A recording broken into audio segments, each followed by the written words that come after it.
Singapore Masters Open 2021 Men's Masters 2 semi-finals. Aidan Mcdowell to serve versus Simon Wong to receive. Best of 5 games. Level.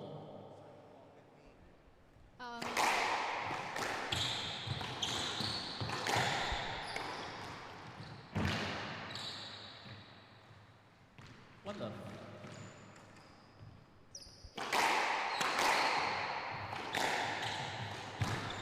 I'm here with Mohit commentating today. We're watching the semi-finals of this men's masters tonight. Okay, we have a left. Okay.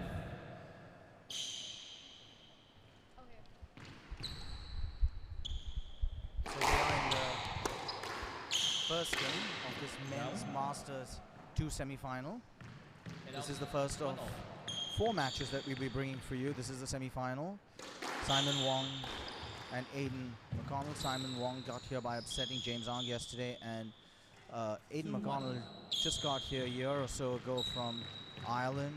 He was a bit of a revelation in his first tournament here in March in the Diamond Asia, where he upset Shaughnessy when he was unseeded, and Shaughnessy was the number 2 seed in the very first round. Well, joining me in the commentary box to take us through this first semi-final, Isabel, a national trainee with the squash program here in Singapore.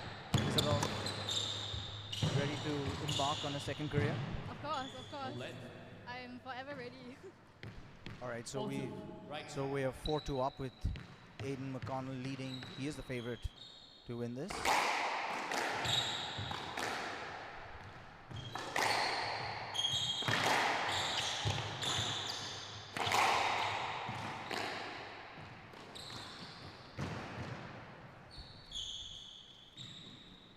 The trickle bow's probably not intended, but does the job. He seems very confident to me, I think, which is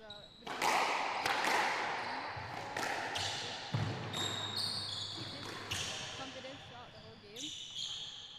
6-2. He's extremely strong. He plays with a very straight body and extremely strong. And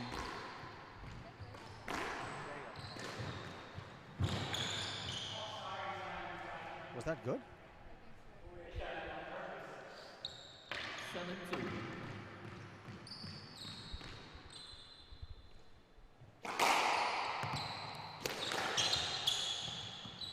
Stroke to Mcdowell. You get the stroke for that. It's a PSA level stroke.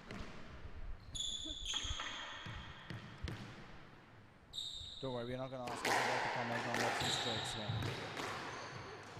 Yeah.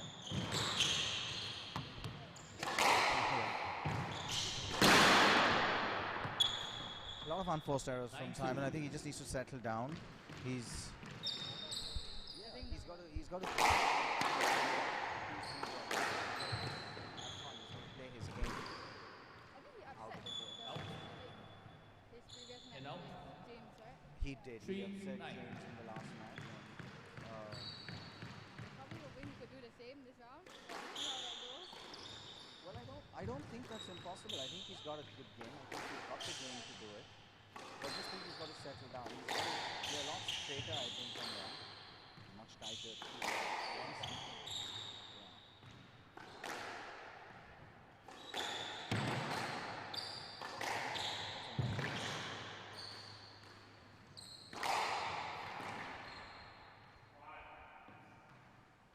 And up 10-3 game ball. That's a stroke, and Aidan's going to run away with the first game. Game to Mcdowell. 11-3. Mcdowell needs to get to them. So this is the first of our 4 semi-finals tonight. We'll have all 4 live.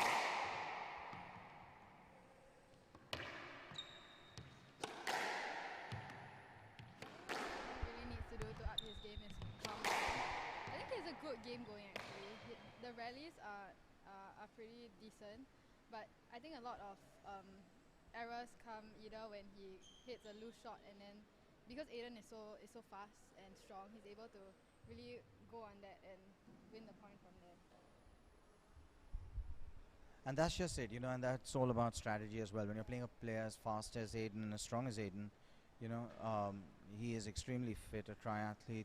You know, you're asking yourself, what kind of game am I going to play? Do I want to slow it down and see what he can do, because he's shown that he can generate pace, or do you really want to start going after those balls, trying to hit a few winners, unsettling his rhythm a bit, because he I think under pressure we've seen that he just can't break his wrist sometimes, and you know, and I think Simon should be looking to see if he can put him under a bit more pressure than he's doing right now. Yeah, I think so too. A lot of Simon's shots are, I think, especially because he made a few unforced errors towards the start of the game. Towards the later part, he was more cautious with his choice of shots, I feel. So a lot of it, when he could have gone for a more attacking shot, he chose to take a safer option.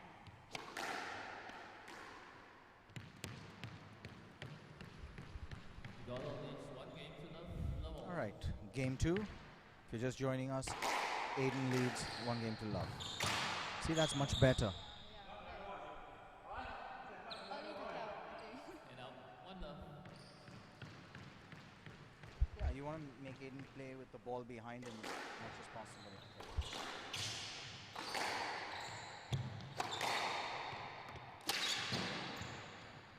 Very good drive. Very tight. And out 1 all.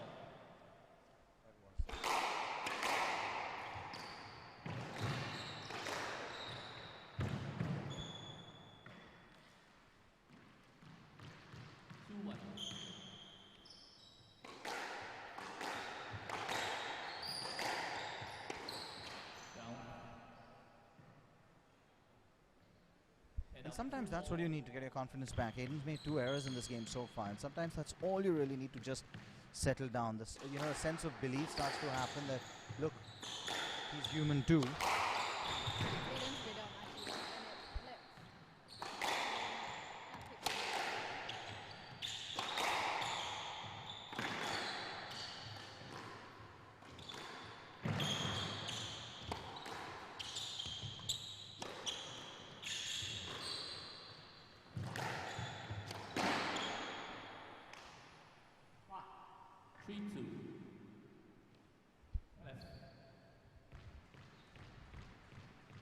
I think these longer rallies, the longer they are and the more Simon stays in them, the greater it will be to his advantage. He'll start to get a sense of self-belief, I believe. I think Aidan's strength is that he's very good at attacking on loose shots.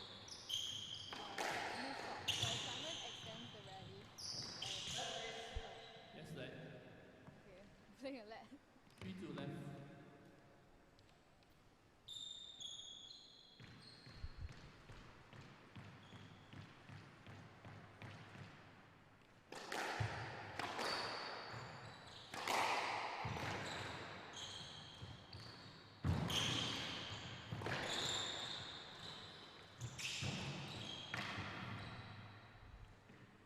So a lot of fast reactions that rally.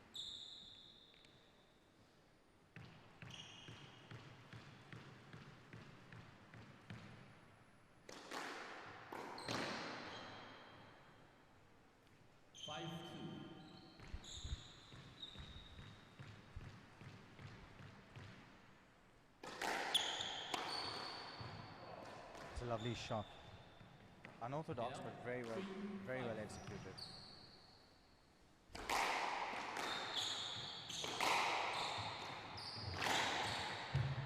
That's lovely. Really fast reflexes. A lot of wrist strength behind that. Almost no backswing, and it Landed very nicely.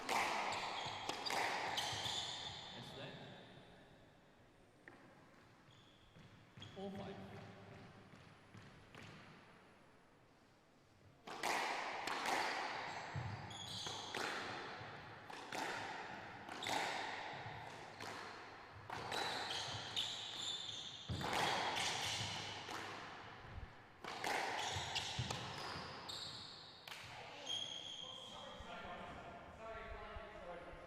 he just held that, and he'll probably get the stroke for that.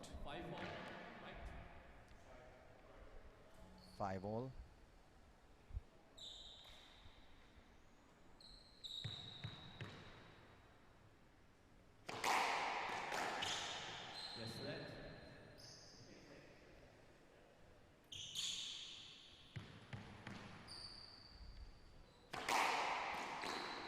I think if Simon can just get the ball a bit, Towards the back. yeah, and a bit tighter to the wall, I think. He's just a bit, you know, he's not got his length or his width completely right. And I do think Simon performs better on the longer rallies than Aidan does.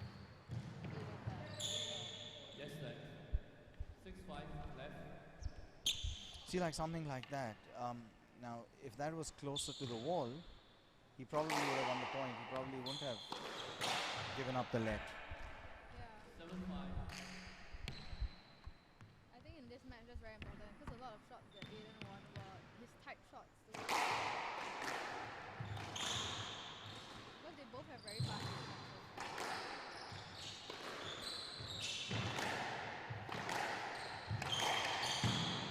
No let. And now 6-7.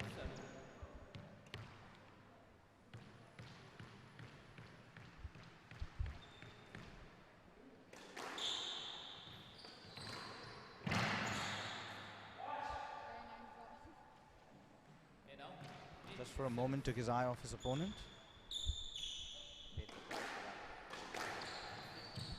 stroke to Mcdowell.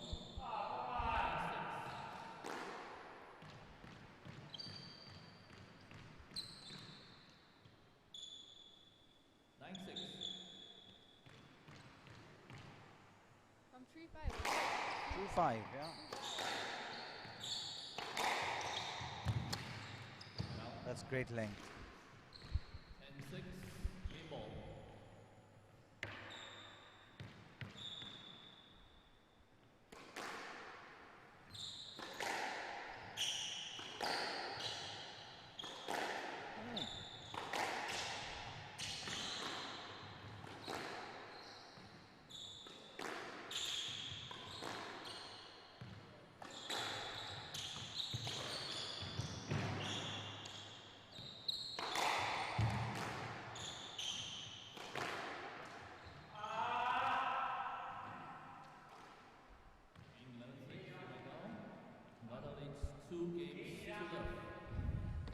Simon will want to definitely have a think about that one because he was 5-2 up and he's lost it 11-6. So he definitely wants to try and figure out what went wrong. Aidan, of course, choosing to stay on court. Not really much to think about for him right now. Yeah. I think he's just relieved. I think the first part of the match when he was down 2-5, he was a bit nervous. But once he got his rhythm back, wow. You're absolutely right as well. I think he got a little frustrated with himself as well. And but there we have it. He is 2-love up.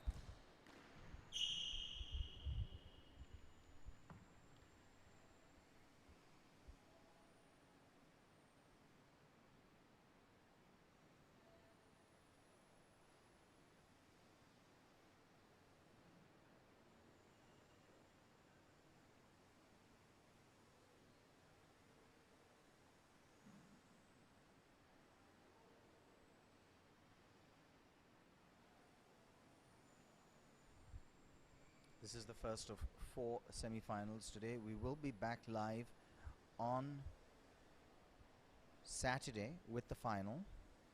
Stay tuned to Singapore Squash's social media pages for where that match will be streamed live.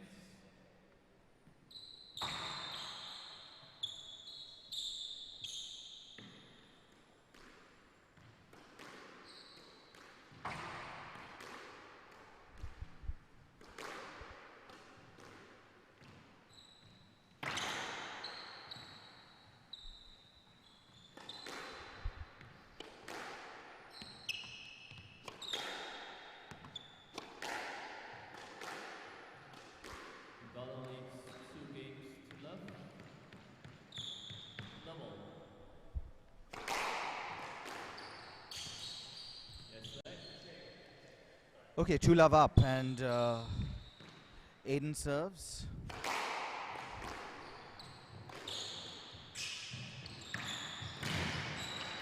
Whoa, that looks pretty nasty, but he's up on his feet again. Yeah. Very in the first point. And out. 1 love. His foot kind of just got stuck, I thought.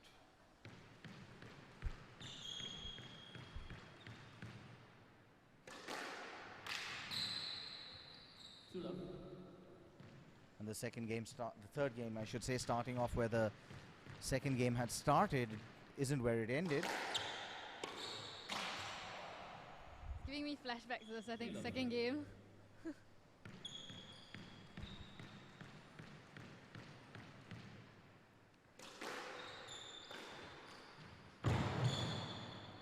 Just late on that one. No reason why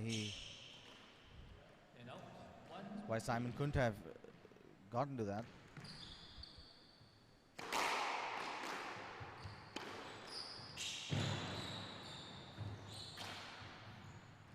Down and up. 4-1.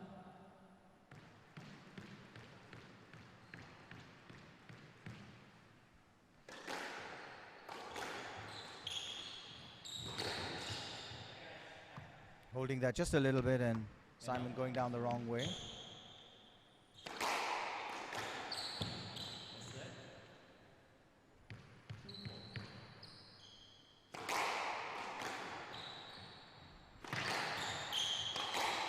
That's much better.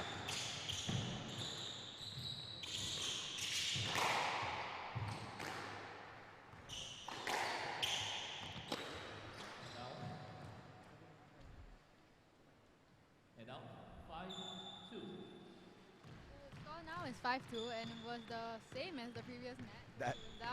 He was down at exactly 5-2. Aidan manages to catch up like he did. Oh, 6-2. 6-2 now. Let's see. Let Simon 6-2. mount a comeback. 4 point ahead of Aidan.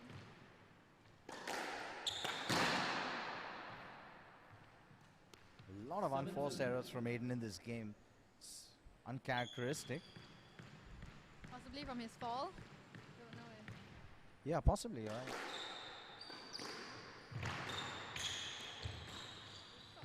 Maybe. A bit from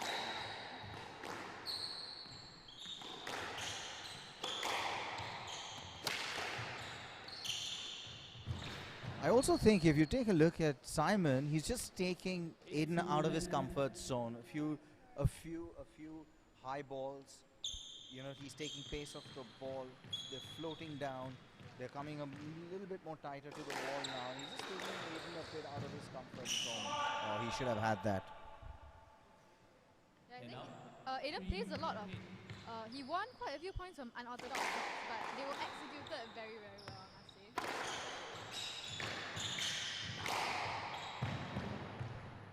Very nice setup and 4-8. go from there.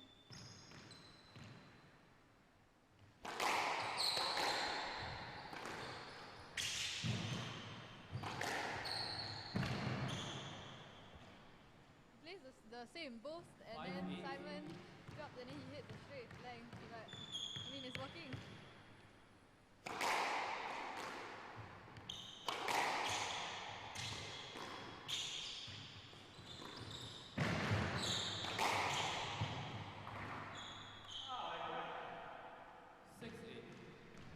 Six, 8. I mean, Simon's got to be thinking, what on earth do I need to do out here? And that's what he needs to do. And now 9-6. I really think he's got to get the ball behind Aidan, and that's what takes Aidan out of his comfort zone. His strategy may have been to really like move Simon around and shock him a bit into changing directions, but for Simon, I think the shots he won so far are the tight ones where Aidan couldn't reach.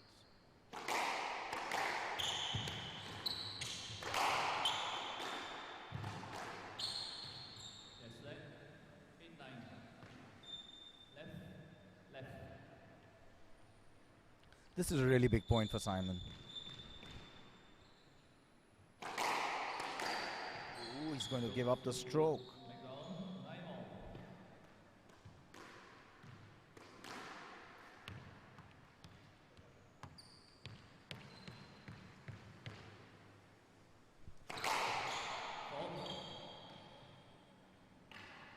And out.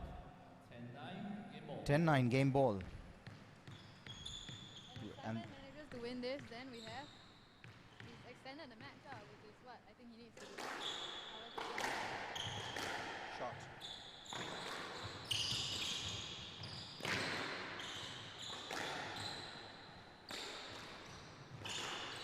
That's very well played. That's all he needs to do, really. His point needs to play out like that. He's got to get Aidan behind him. And we are in a dogfight now because we're going into a fourth game in this first semi-final. The Men's Masters 2. It is the second half of the draw. The number 2 seed, Aidan Mcdonnell, is taking on one of the giant killers in this tournament, Simon Wong. I think Simon kind of got his a more structured plan now, as you can see from his game. The first few he was a bit shaky. Second one he made it to 5-2 up, and then he lost to Aidan 11-6. But this one he managed to win the third set, very close, 11-9. But when you think about it, Isabel, had he just got his head, had he just held his mind together in the second game, he was 5-2 up, right? And if he wins that second game, he could have been 2 up now, yeah.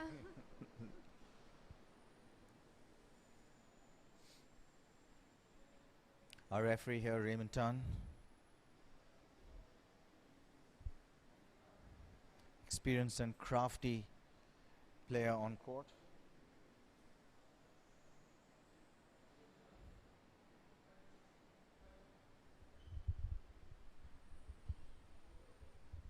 So tell me about your training, Isabel. How long have you been playing squash? How long has it, I mean, and how did you get into squash? Okay, to be honest, I started in badminton, but my mom played squash actually when she was young, and she asked me at P5. So I started squash at P5, and she asked me, "Hey, do you want to start squash?" And I went, "What is squash?" And she said, "The court has aircon," and I said, "Okay, I'm in." And look where I am now. Sitting in a commentary box, watching 2 players in the aircon while we are steaming out here. That's right. No, but well done, and you clearly are enjoying it a lot, aren't you? I am. I think it's a very fun sport. And it's very... I enjoy it more than badminton, actually. I think there's a lot more... Okay, I don't want to offend any badminton players out there, but a lot more thinking required.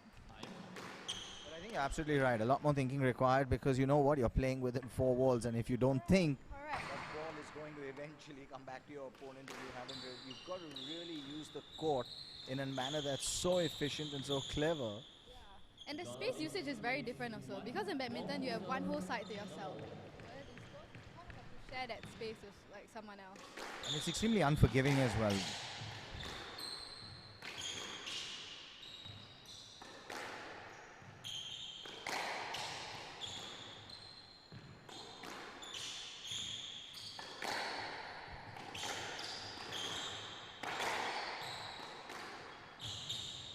That's a much better plan from Simon. You know, it's just playing good basic squash down to the back wall. Nothing fancy, nothing unorthodox. I think maybe he learned from his first game when he made quite a few unforced errors there. Oh, he'll want the stroke for that. And I could have given you a no let. Raymond being strict out there with Simon. Simon going completely by the book. He may have had the room to play it, but he felt the ball was too close to Aidan for him to do so, and he deserved the stroke.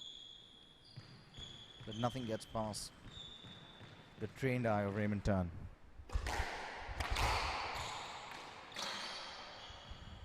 High risk. And Simon needs to just not worry too much about that stroke. He's got to get his head back in the game. And up 2-1.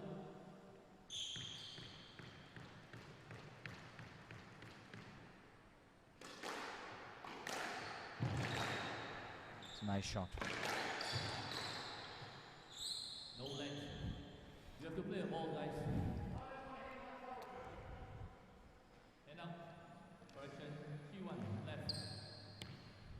Well, in fairness to Raymond, he did warn them in the previous point, though it was for Simon, saying that, look, he could have given a no-let for something like that. He doesn't want to see anyone fishing for the ball, and Simon did try and... He did clear out of the way.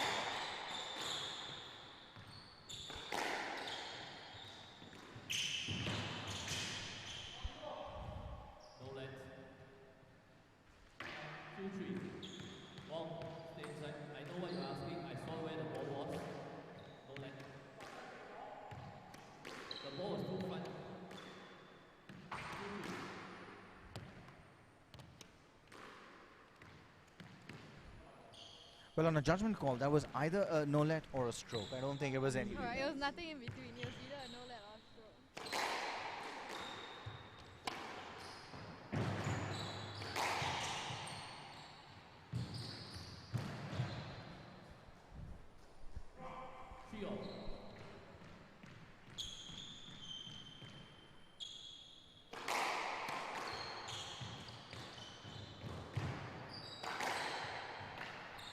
Now all of a sudden we've got Aidan going very short, and interestingly, Simon's not able to send him deep. 4-3.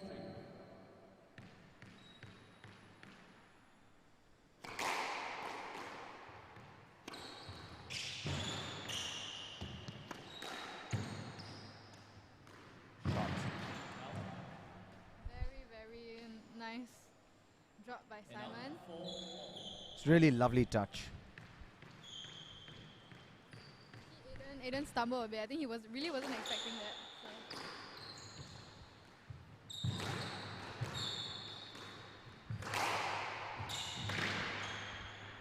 Lovely length. 5-4 left.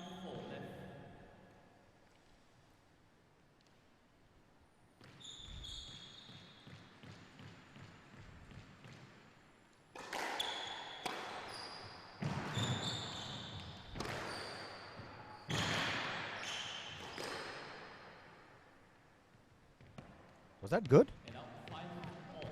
3 balls in a row.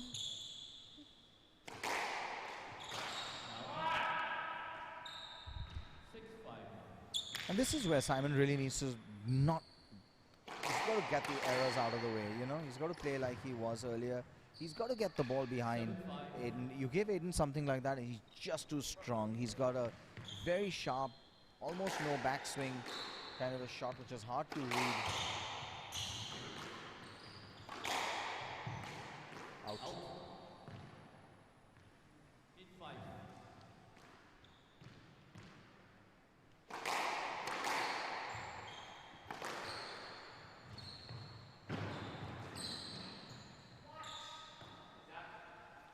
And out 6-8. I think if Aidan had gone down the line, that point was over. Yeah, it wasn't a particularly tight or good balls by Simon, but.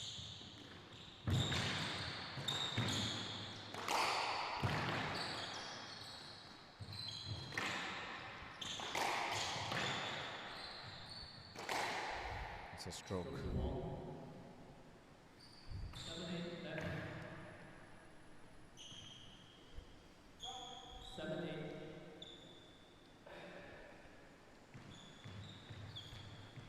Bit scrappy the last few points.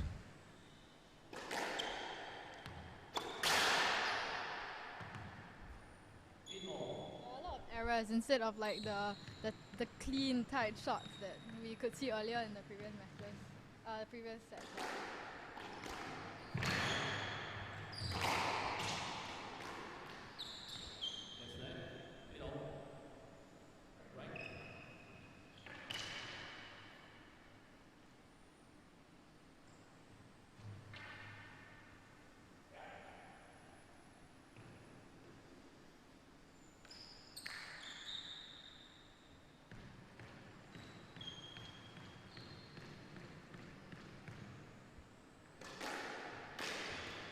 Oh, wow. Oh. And out 9-8.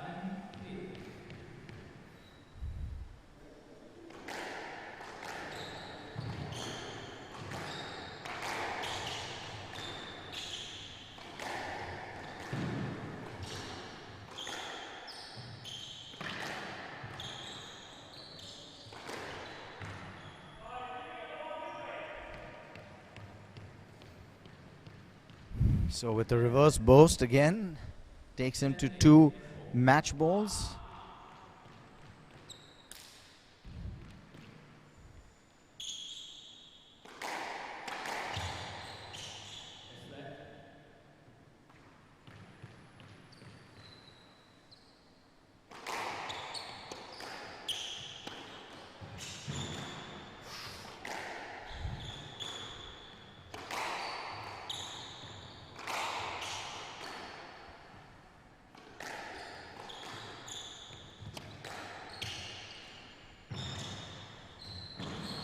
shot.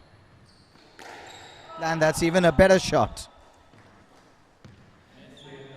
And with that, 3-1 to Aidan.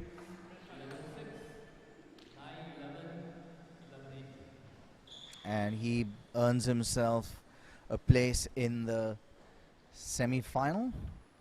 And next up will be the number 1 seed, Victor Khoo. And Victor Khoo is playing. Let's take a look at the lineup. He's playing Jeremy Khoo. And I saw Jeremy play yesterday. And, you know, I actually thought he played really well. I think he's moving extremely well. And I think, you know, Victor's always had the advantage over Jeremy. But I think we're going to see some really good squash. So for those watching this at home, we're going to see some really good squash. Yeah, of course. And it's quite interesting for me to sit here and watch all these really advanced and experienced players, you know, play. And you can really see the way they move on court. They are so comfortable with their footwork and their shots. I think it's really the years of experience. All right, so lots to learn for. And Aidan getting his social media interview done. That's Fiona from Sport SG, who's been a great help to all of us this week, as has everybody at Sport SG. It's just wonderful that they're able to actually conduct this tournament. Really a lot of credit to them to actually go ahead with this tournament despite the limitations and the challenges that exist right now with the pandemic. And I just think it's really reassuring to see this happen. All right, well, we're going to... Okay, what we're going to do is we're going to take a short break here, and we will be back with our commentary with the second live game in a short while. Losing muscle mass as we age has a profound impact on our quality of life. The bad news is that the gradual loss of muscle mass, or sarcopenia, can affect 1 in 4 Singaporeans above the age of 50. The good news is that you can take steps to slow down this process. Regular resistance exercise and a balanced diet with a good amount of protein will help strengthen and build muscle mass. Drink 2 glasses of Marigold HL milk daily to get 20 grams of protein. Working out keeps your body in shape, and proper refueling after a workout can promote muscle repair and growth. It ensures that your muscles get the nutrients they need to recover. It is important to consume the right food or beverage right after a workout, as your body and muscles are most able to maximize recovery in the first 60 to 90 minutes. 2 glasses of HL milk contain the essential supplements and nutrients to replenish your body. 1 in 3 women over the age of 50 will suffer a fracture due to osteoporosis. Bones become weak and brittle due to the loss of bone mass as we age. Sufficient calcium and vitamin D intake will help build strong bones and enhance calcium absorption. Drink 2 glasses of Marigold HL milk for your daily calcium and vitamin D needs. 1 in 2 Singaporean adults have borderline high to high blood cholesterol, which may lead to coronary heart disease. Unfortunately, it doesn't come with a warning. The good news is, you can lower your blood cholesterol by consuming at least 2 grams of plant sterols daily. Plant sterols block the absorption of bad cholesterol into your bloodstream. Marigold HL milk contains plant sterols which have been proven to lower blood cholesterol. Losing muscle mass as we age has a profound impact on our quality of life. The bad news is that the gradual loss of muscle mass, or sarcopenia, can affect 1 in 4 Singaporeans above the age of 50. The good news is that you can take steps to slow down this process. Regular resistance exercise and a balanced diet with a good amount of protein will help strengthen and build muscle mass. Drink 2 glasses of Marigold HL milk daily to get 20 grams of protein. Working out keeps your body in shape, and proper refueling after a workout can promote muscle repair and growth. It ensures that your muscles get the nutrients they need to recover. It is important to consume the right food or beverage right after a workout, as your body and muscles are most able to maximize recovery in the first 60 to 90 minutes. 2 glasses of HL milk contain the essential supplements and nutrients to replenish your body. 1 in 3 women over the age of 50 will suffer a fracture due to osteoporosis. Bones become weak and brittle due to the loss of bone mass as we age. Sufficient calcium and vitamin D intake will help build strong bones and enhance calcium absorption. Drink 2 glasses of Marigold HL milk for your daily calcium and vitamin D needs. 1 in 2 Singaporean adults have borderline high to high blood cholesterol, which may lead to coronary heart disease. Unfortunately, it doesn't come with a warning. The good news is, you can lower your blood cholesterol by consuming at least 2 grams of plant sterols daily. Plant sterols block the absorption of bad cholesterol into your bloodstream. Marigold HL milk contains plant sterols which have been proven to lower blood cholesterol. Losing muscle mass as we age has a profound impact on our quality of life. The bad news is that the gradual loss of muscle mass, or sarcopenia, can affect 1 in 4 Singaporeans above the age of 50. The good news is that you can take steps to slow down this process. Regular resistance exercise and a balanced diet with a good amount of protein will help strengthen and build muscle mass. Drink 2 glasses of Marigold HL milk daily to get 20 grams of protein.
Alright, and back on court number 1 here at the Kelang Squash Center.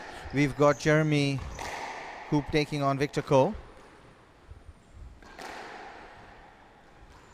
Both have lovely touch, so expect to see some really good squash. Isabel, you were talking about learning. Well, really both these players have so much to offer to any junior when you watch them play. You know, Jeremy, for one, if you just watch the way he moves on court, he's so efficient. And Victor, with his court strategy and his ability to, get the ball, use the court the way he does, with the speed he does, is extremely impressive. Victor, the left-hander in the red, and Jeremy, the right-hander in the grey. Yeah, I think these are really good. They seem like really good players to learn from. I actually haven't seen either of them play before, but Mohit was telling me earlier that he actually saw Jeremy playing yesterday, was it? Yeah. And I've played Jeremy a few times, and I just thought that the Jeremy that was playing yesterday, he just seemed like he's used his time well over the last year and a half, and I just think he's just looking better. Yeah, I hope we see that again today with his match against Victor. I think Victor is seeded number 1, right? So we'll see if he keeps that, or perhaps Jeremy might upset the seeding. Who knows? Well, both these players have played each other many, many times. We don't have an exact head-to-head, though. I can tell you that right now Victor holds the edge over Jeremy, but they've played each other many, many times over the years.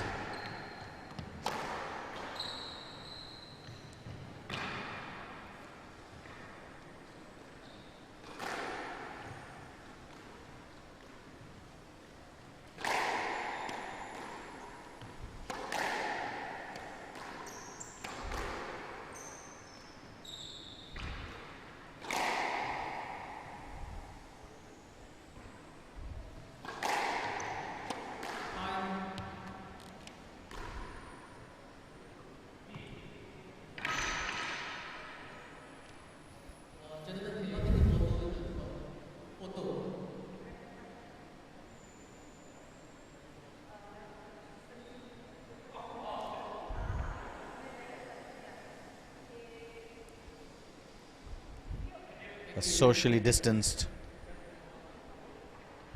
photograph. Play will begin in 90 seconds.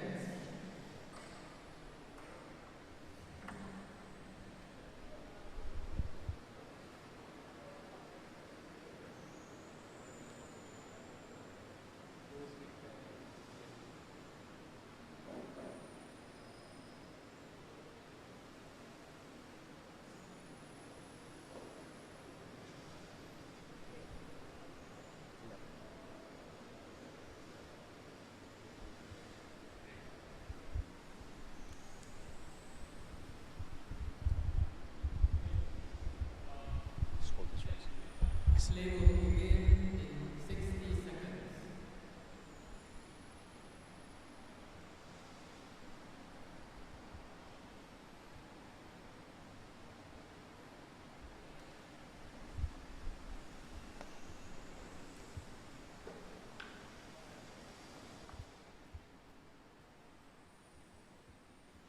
Play will begin in 30 seconds.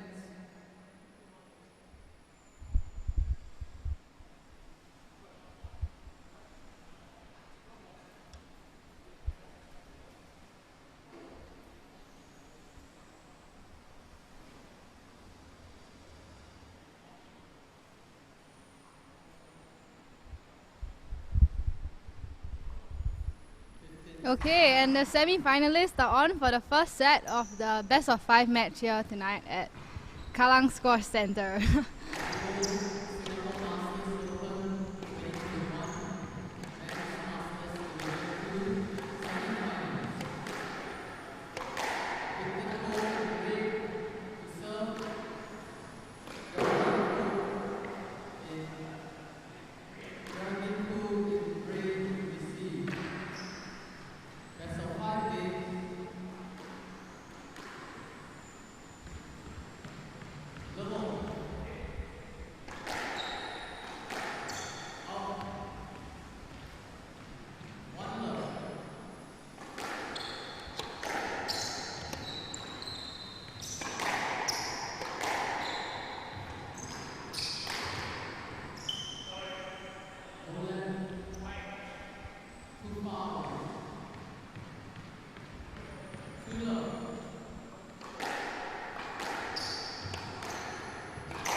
That's just a beautiful shot, and Victor's really got a range of shots that make it so difficult for his opponents.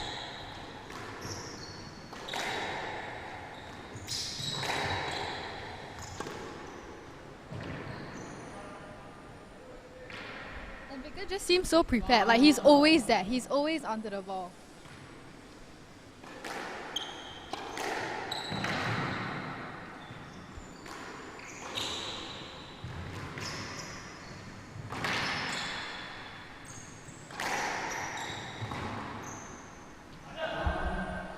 Okay, not that time.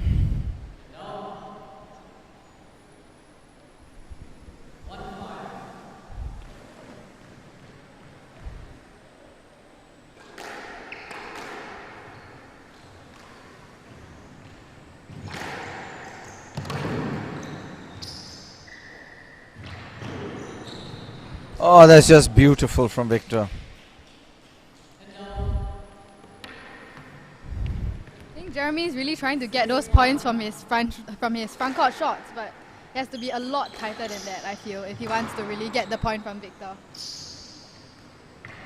And that's much better. Lot of class in that shot.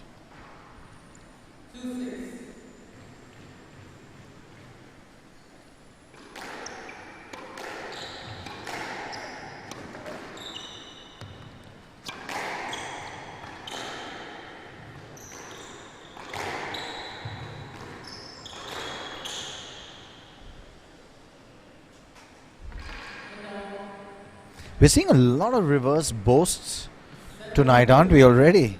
Yeah, we are. And I think it's Victor does it in a way where he kind of blocks Jeremy, but not in a way where it's a let or stroke, you know.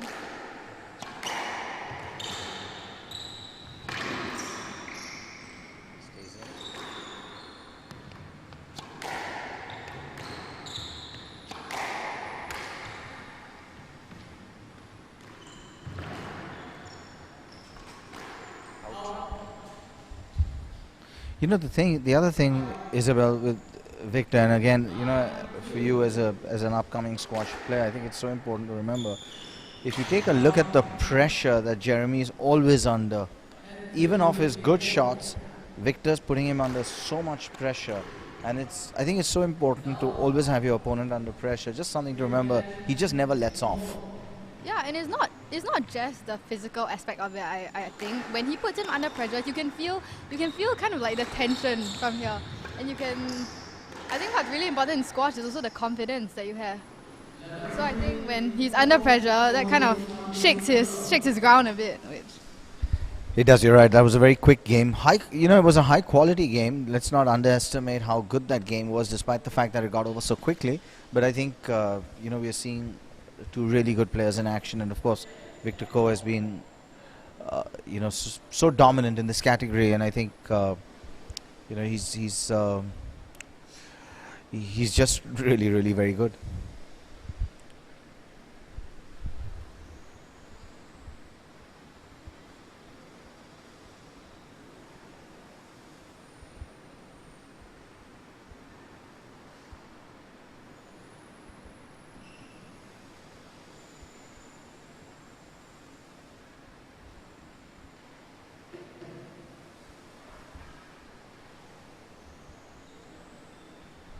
I think what Jeremy also needs to do is, that Victor's going to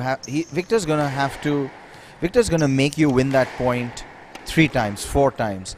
And I think if you saw, Jeremy played 2 or 3 good shots and Victor got to them and he was able to play a flick which went out of Jeremy's reach. But Jeremy almost thought he had the point won. So Jeremy's got to be prepared to go out there and say, I'm going to win each point 3 times.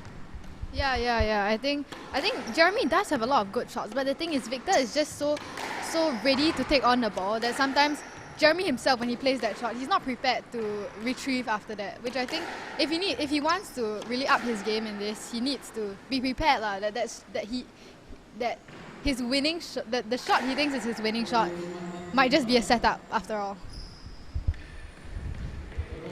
Okay, game 2. Victor leads 1 game to love.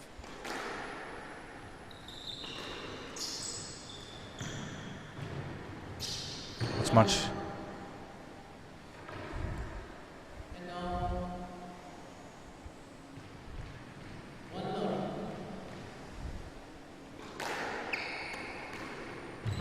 Not up.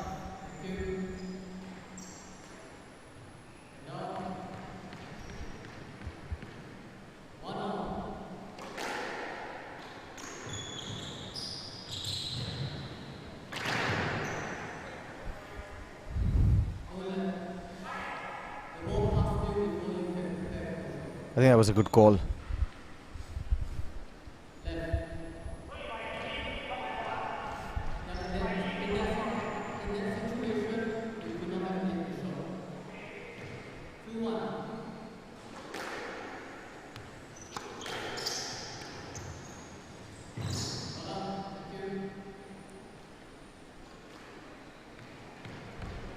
It's not easy to read Victor either because he gives himself so many options on the shot. And especially in the front court, he does a lot of flicks with his wrist, which is very, very hard to read.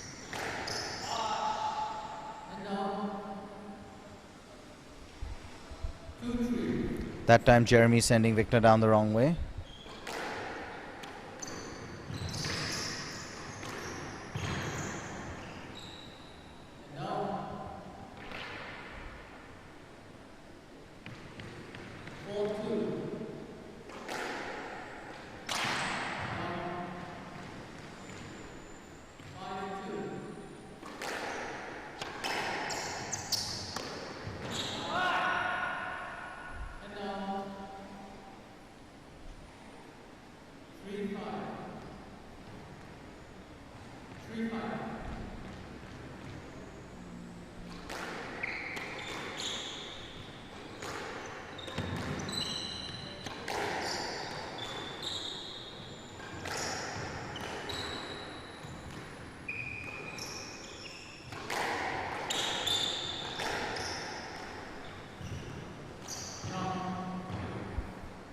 Just not able to get past Victor, who was able to volley and cut off everything. And I think really that was it. Jeremy looked like he had opportunities, but just wasn't able to find that extra 6 inches on his shot. It's an opportunity.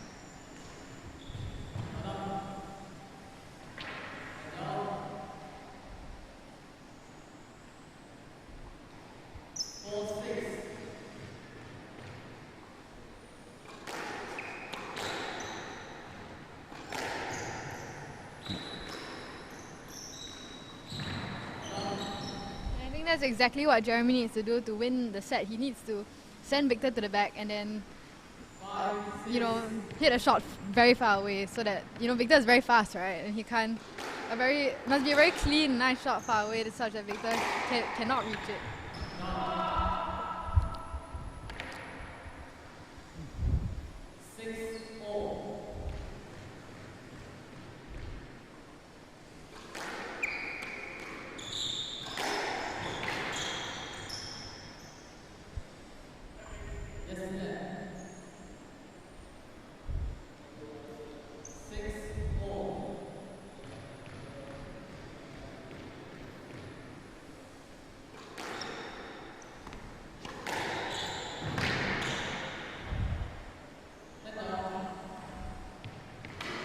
If you give Victor time, he's just very, very difficult.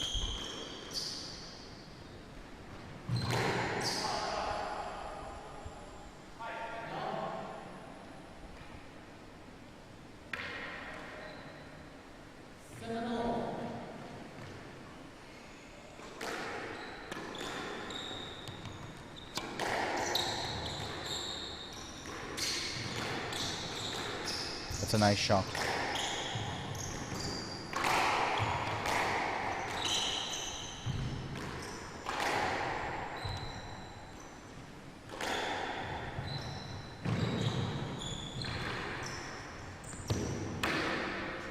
That's very well played from Jeremy. Really, really good squash rally, that one.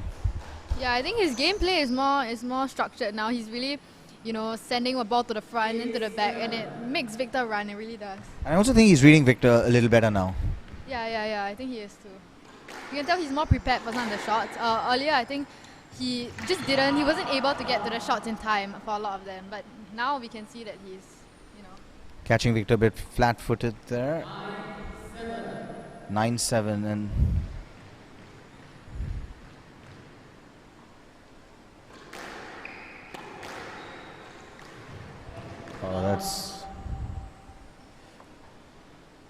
that's just very well played. He really has some beautiful strokes, doesn't he? He does, and it's like it hits the wall so nicely, right above the tin.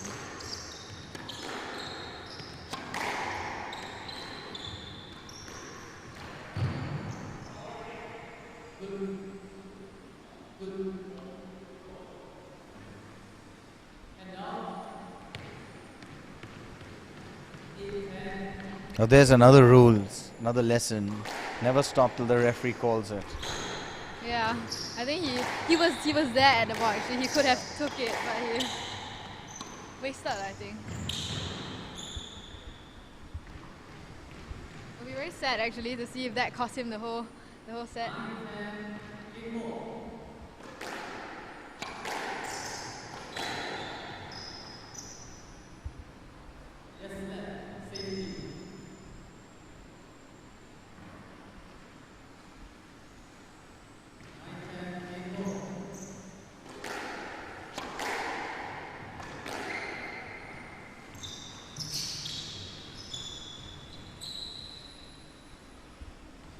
You just can't give Victor the ball in the front like that with so much time.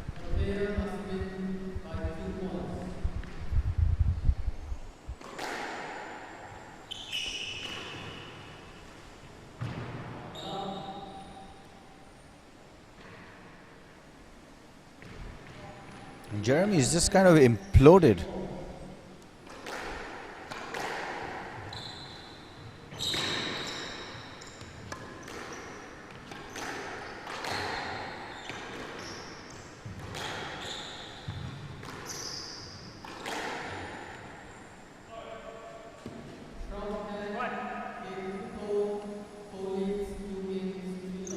Do you think he's tired? Who? Jeremy. I think they both are. I mean, if I were to play a kind of game like that, they do a lot of running actually.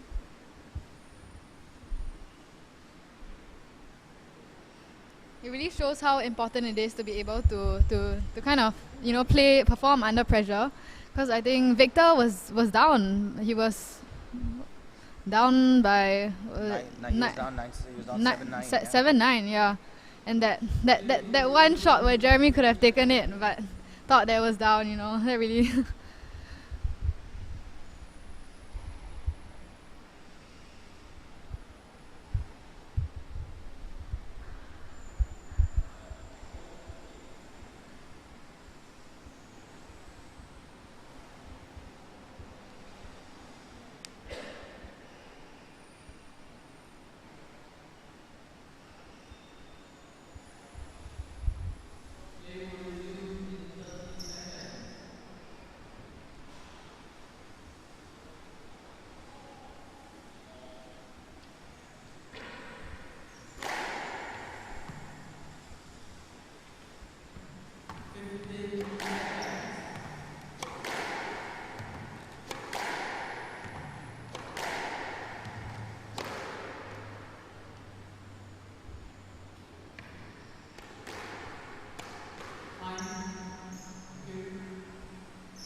And our players are back on court for the third set of their match today.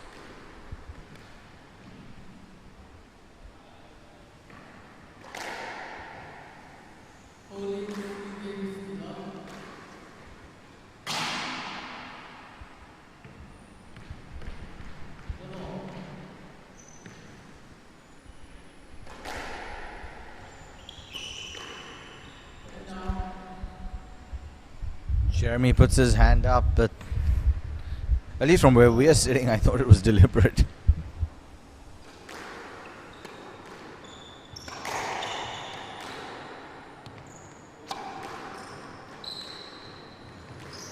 Shot.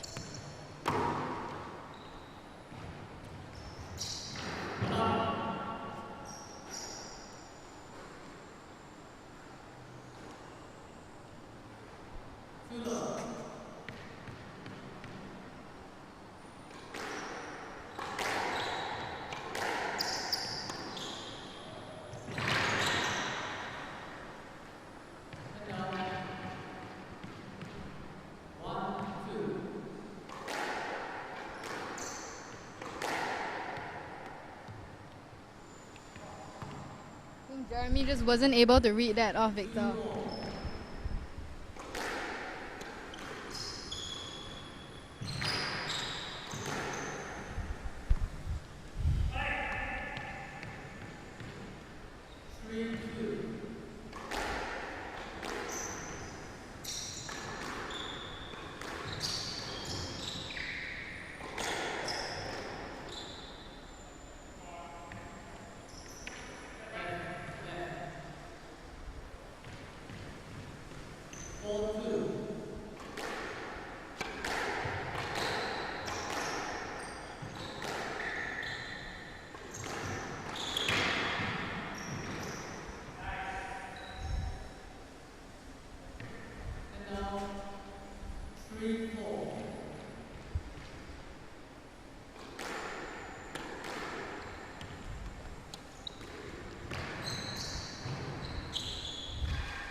The flick drop, catching the side wall, coming out too sharply for Jeremy. That's nice. That's a stroke.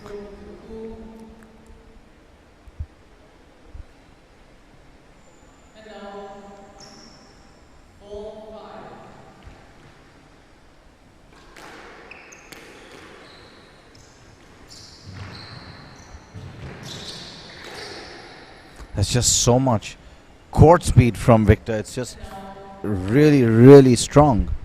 Yeah, and I think it's quite impressive how Victor still, runs around just like he was during the first set. I think for Jeremy, he looks slightly more tired than he was in the first set. And I think in the second set, he really had to run for all of Victor's shots to get how close he was to winning that set. And that's just something I think he might not be able to do if he were to extend it for more than 3 sets. And clearly, if Aidan's watching this, he knows that he's likely to play Victor tomorrow.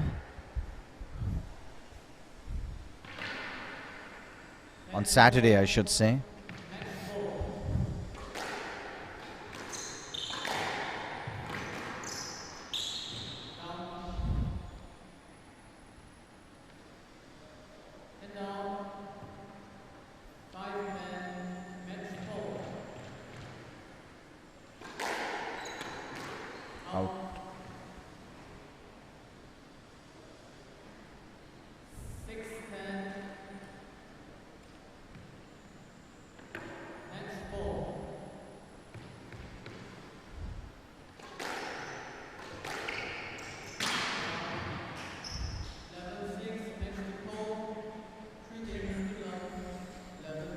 Alright, so we know our finalists now of our men's Masters 2 for Saturday, and that's Victor Khoo, the number 1 seed, versus Aidan McDonnell, the number 2 seed. Very contrasting game styles. Before we even get to Saturday, the edge has to be with Victor, right, from what we've seen today? I think if I were to place bets, theoretically, Victor has a more he's able to last longer rallies better than Aidan, I felt, because when Aidan played with Simon just now, Simon was actually better able to dominate the longer rallies if it was stretched out, but Aidan's strength is that he can end those rallies very fast and very effectively. But I think from what I see from Victor, he's able to really get those balls that Simon perhaps could not. It'll be interesting to see if Aidan can, because Victor picks up a lot of balls, but Aidan does have a very sharp backswing on many of his shots, and he can be quite unpredictable as well. He's not orthodox by any standards. It'll be interesting to see if he can somehow or the other get, under Victor's skin, get into his head, and see if he can probably frustrate him just a little bit. I think it'll be an interesting final. Yeah, and I think one of Victor's strengths is that he caught Jeremy off guard quite a lot of times this match, but Aidan has also very fast reflexes, I feel. That's right. He won't be able to do that so easily with Aidan. We are going to be back with the first of our 2 semi-finals in the over 40 men's Masters 1, and that should be in a few minutes' time.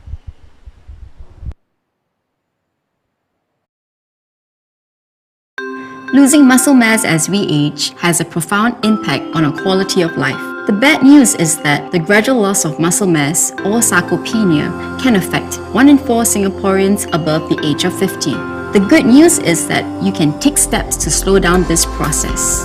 Regular resistance exercise and a balanced diet with a good amount of protein will help strengthen and build muscle mass. Drink 2 glasses of Marigold HL milk daily to get 20 grams of protein. Working out keeps your body in shape, and proper refueling after a workout can promote muscle repair and growth. It ensures that your muscles get the nutrients they need to recover. It is important to consume the right food or beverage right after a workout, as your body and muscles are most able to maximize recovery in the first 60 to 90 minutes. 2 glasses of HL milk contain the essential supplements and nutrients to replenish your body. 1 in 3 women over the age of 50 will suffer a fracture due to osteoporosis. Bones become weak and brittle due to the loss of bone mass as we age. Sufficient calcium and vitamin D intake will help build strong bones and enhance calcium absorption. Drink 2 glasses of Marigold HL milk for your daily calcium and vitamin D needs. 1 in 2 Singaporean adults have borderline high to high blood cholesterol, which may lead to coronary heart disease. Unfortunately, it doesn't come with a warning. The good news is, you can lower your blood cholesterol by consuming at least 2 grams of plant sterols daily. Plant sterols block the absorption of bad cholesterol into your bloodstream. Marigold HL milk contains plant sterols which have been proven to lower blood cholesterol.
Losing muscle mass as we age has a profound impact on our quality of life. The bad news is that the gradual loss of muscle mass, or sarcopenia, can affect 1 in 4 Singaporeans above the age of 50.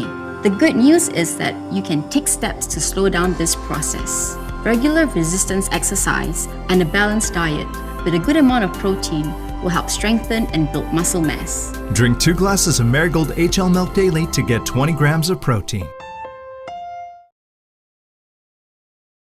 Working out keeps your body in shape, and proper refueling after a workout can promote muscle repair and growth. It ensures that your muscles get the nutrients they need to recover. It is important to consume the right food or beverage right after a workout, as your body and muscles are most able to maximize recovery in the first 60 to 90 minutes. 2 glasses of HL milk contain the essential supplements and nutrients to replenish your body. 1 in 3 women over the age of 50 will suffer a fracture due to osteoporosis. Bones become weak and brittle due to the loss of bone mass as we age. Sufficient calcium and vitamin D intake will help build strong bones and enhance calcium absorption. Drink 2 glasses of Marigold HL milk for your daily calcium and vitamin D needs. 1 in 2 Singaporean adults have borderline high to high blood cholesterol, which may lead to coronary heart disease. Unfortunately, it doesn't come with a warning. The good news is, you can lower your blood cholesterol by consuming at least 2 grams of plant sterols daily. Plant sterols block the absorption of bad cholesterol into your bloodstream. Marigold HL milk contains plant sterols which have been proven to lower blood cholesterol. Losing muscle mass as we age has a profound impact on our quality of life. The bad news is that the gradual loss of muscle mass, or sarcopenia, can affect 1 in 4 Singaporeans above the age of 50. The good news is that you can take steps to slow down this process. Regular resistance exercise and a balanced diet with a good amount of protein will help strengthen and build muscle mass. Drink 2 glasses of Marigold HL milk daily to get 20 grams of protein. Working out keeps your body in shape, and proper refueling after a workout can promote muscle repair and growth. It ensures that your muscles get the nutrients they need to recover. It is important to consume the right food or beverage right after a workout, as your body and muscles are most able to maximize recovery in the first 60 to 90 minutes. 2 glasses of HL milk contain the essential supplements and nutrients to replenish your body. 1 in 3 women over the age of 50 will suffer a fracture due to osteoporosis. Bones become weak and brittle due to the loss of bone mass as we age. Sufficient calcium and vitamin D intake will help build strong bones and enhance calcium absorption. Drink 2 glasses of Marigold HL milk for your daily calcium and vitamin D needs. 1 in 2 Singaporean adults have borderline high to high blood cholesterol, which may lead to coronary heart disease. Unfortunately, it doesn't come with a warning. The good news is, you can lower your blood cholesterol by consuming at least 2 grams of plant sterols daily. Plant sterols block the absorption of bad cholesterol into your bloodstream. Marigold HL milk contains plant sterols which have been proven to lower blood cholesterol. Losing muscle mass as we age has a profound impact on our quality of life. The bad news is that the gradual loss of muscle mass, or sarcopenia, can affect 1 in 4 Singaporeans above the age of 50. The good news is that you can take steps to slow down this process. Regular resistance exercise and a balanced diet with a good amount of protein will help strengthen and build muscle mass. Drink 2 glasses of Marigold HL milk daily to get 20 grams of protein. Working out keeps your body in shape, and proper refueling after a workout can promote muscle repair and growth. It ensures that your muscles get the nutrients they need to recover. It is important to consume the right food or beverage right after a workout, as your body and muscles are most able to maximize recovery in the first 60 to 90 minutes. 2 glasses of HL milk contain the essential supplements and nutrients to replenish your body.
And we're back with our first Masters 1 semi-final, the over 40s.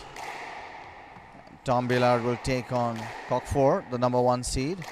Tom Bilyard has come through the draw as a giant killer, unseeded for this one. And he finds himself in the semi-final. And just watching his results, watching him play clearly in with a chance. Sishan joining me in the commentary booth. Isabel gone for a bit of a walkabout. Squash enthusiast. Tell us about yourself. Hello. So I'm from Singapore Polytechnic. I play squash also. I've been following Tom Billiard for quite a while now. He actually just only came to Singapore for the past few months. He was telling me about how he had problems adapting to Singapore's weather actually. Seems to have adapted quite well now. Very, very skillful, unseeded in this tournament, but has taken out quite a few top seeds.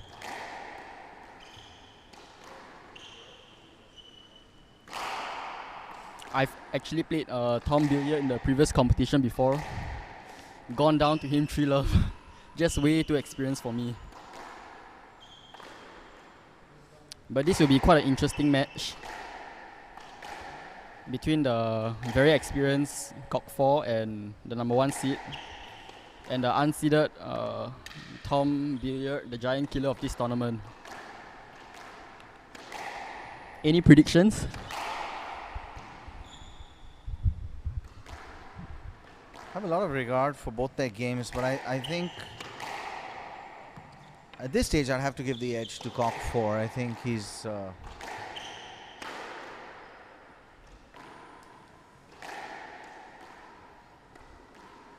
just better lay off the land right now. Home court advantage.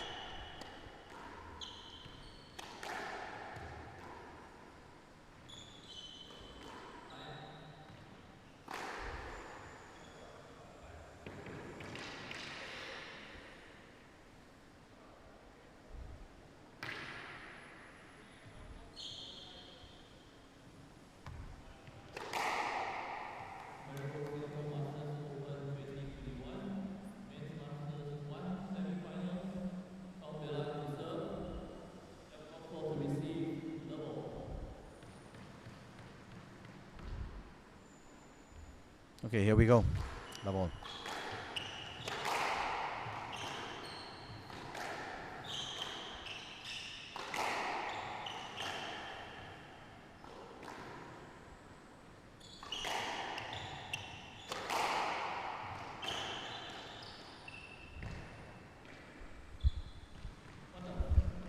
Very aggressive Tom Billiard at the start of the first point. First blood goes to Tom Billiard.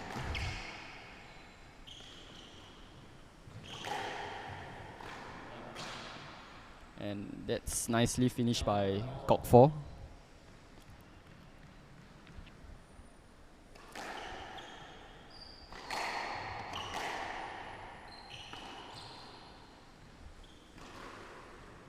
Nice change of angle. Slapping his own thighs, trying to get the muscle going, get the body going.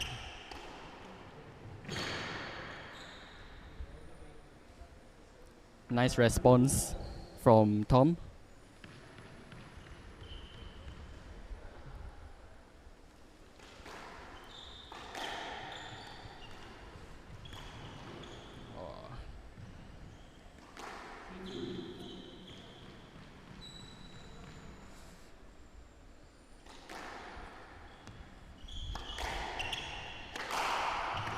Wow, very, very powerful hitting.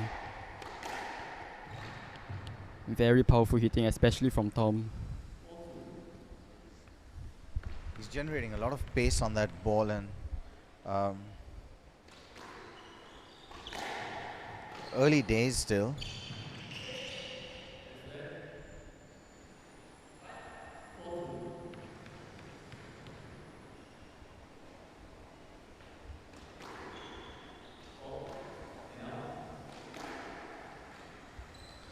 On that previous let, I actually was of the opinion that he had perhaps caught the wrong line to the ball.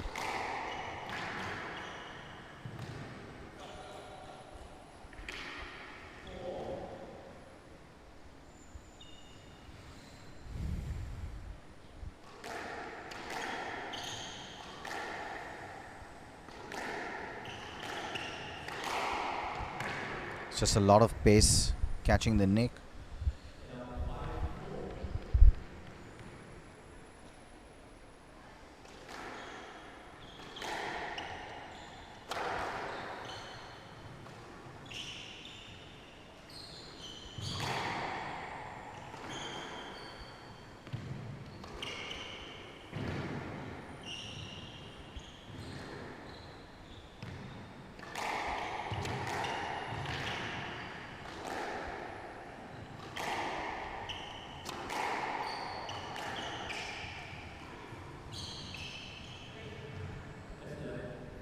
Real high quality rally, that one.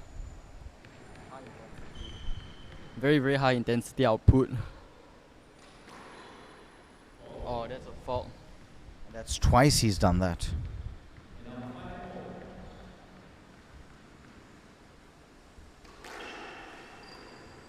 Oh, that's beautiful touch. He just stepped forward.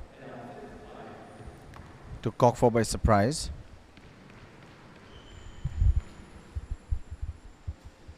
Nervy times. Is he gonna surf out? It's not. Just clipping the top of the tin.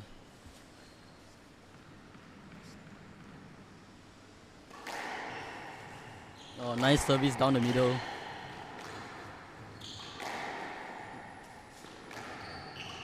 You can see Cock 4 pressing up the courts now.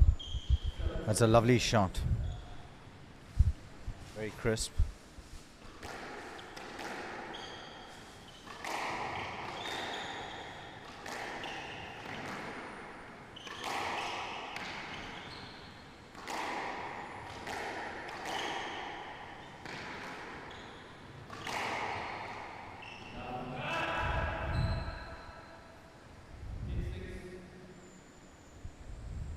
It's putting Tom under a lot of pressure right now, and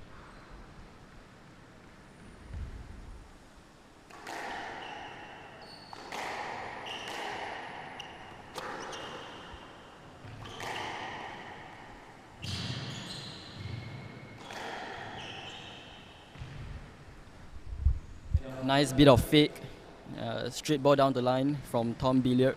Billiard.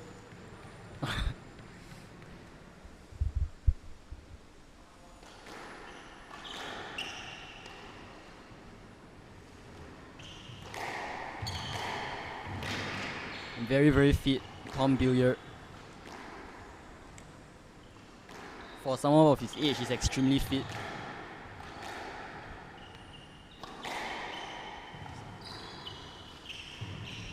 Oh, that's just beautiful. So well crafted, strategically so well played. And such lovely touch at the end of it. Cock 4 will be looking to test out the physicality of Tom Billiard. He's quite known for his fitness. Very, very strong. Likes to volley a lot. Very, very aerobic on court as well.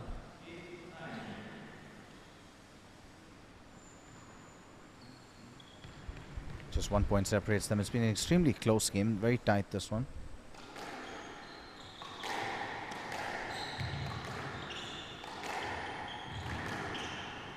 Good to see him playing through that. Agree completely.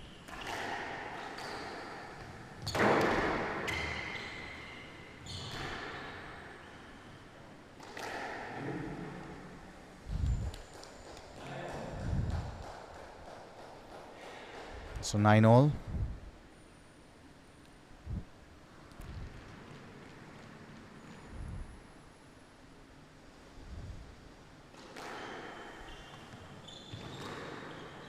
Oh, that's gonna hurt Tom. No one likes losing a point like that, I can tell. The classic retro leisure center boast from the back of the court. Really lovely lob.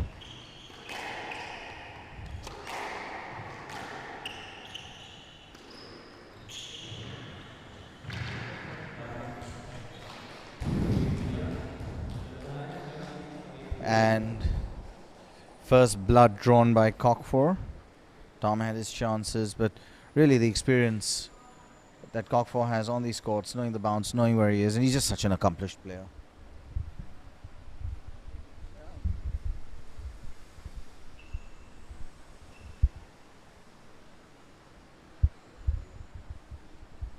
And with that game, we lose. He's very good. I hope I see him again on Saturday. Yeah. But joining me now will be Sean C, who's apparently just done a demolition job on the court and come off it.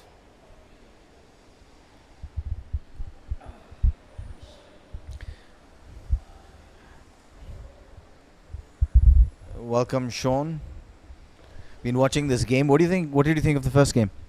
I think the first game was pretty close. I think the tipping point was like what you said. I think Cock 4 has a bit more experience.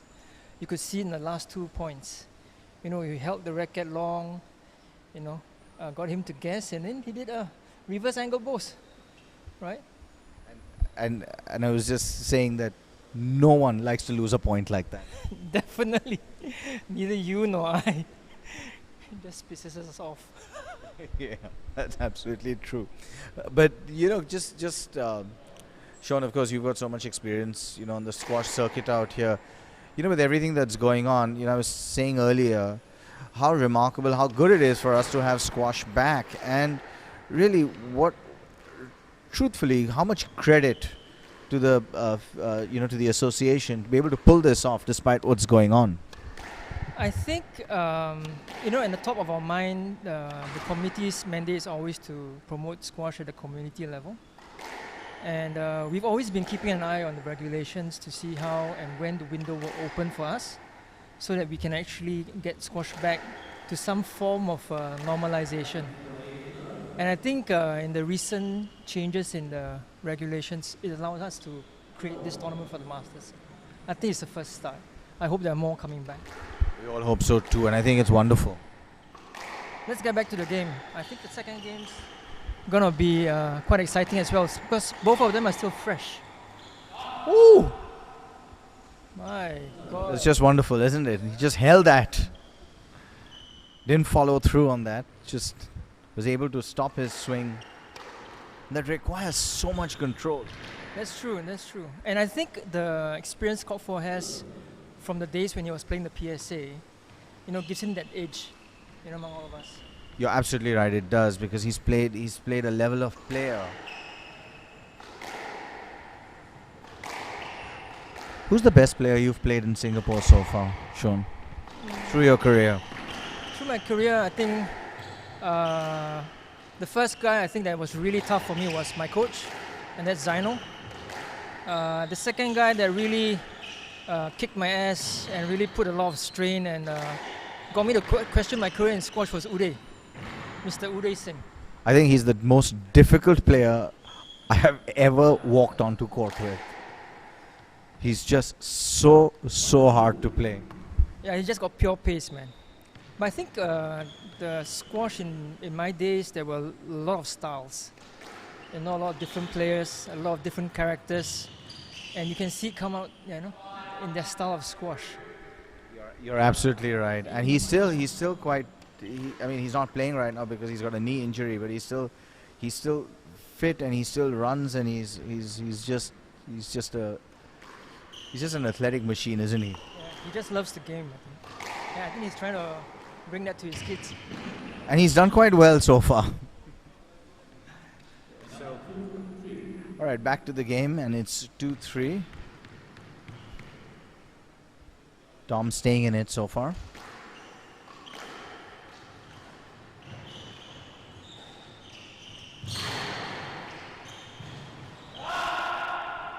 That really shows you Kok Fo's experience, right? He hustled, and he actually got back quick because he knew the ball was going to be loose. This is what I call experience. And then having the clarity of mind to actually drop the shot, that takes a lot of guts.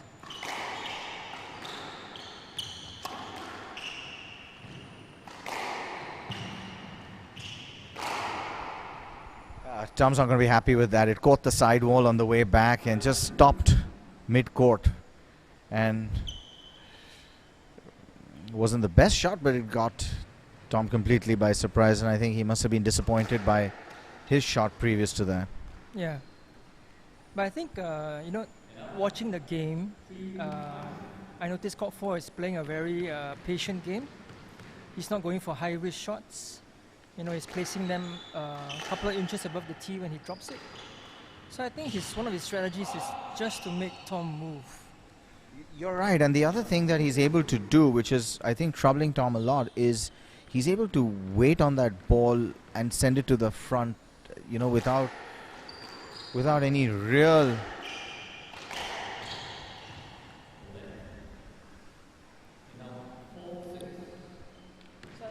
You're trying to, you know, make a point is that Kok Fo holds his racket really long, you know, and actually somebody who can hold the shot actually can stop you in your tracks, right? If you watch the different styles, there's more holding with Kok Fo and less with Tom. Tom is a striker of the ball, and he loves pace. He loves pace, but I think Kok Fo is really using that against Tom.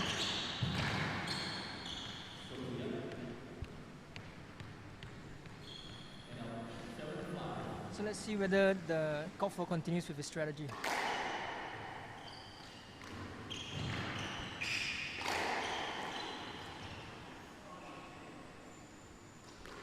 Two strokes in a row. I wonder if Tom's breathing a bit more heavily than Kok Fo is right now. There's been a lot of running so far. Yeah, I think both have been running quite a bit, but I think between the two,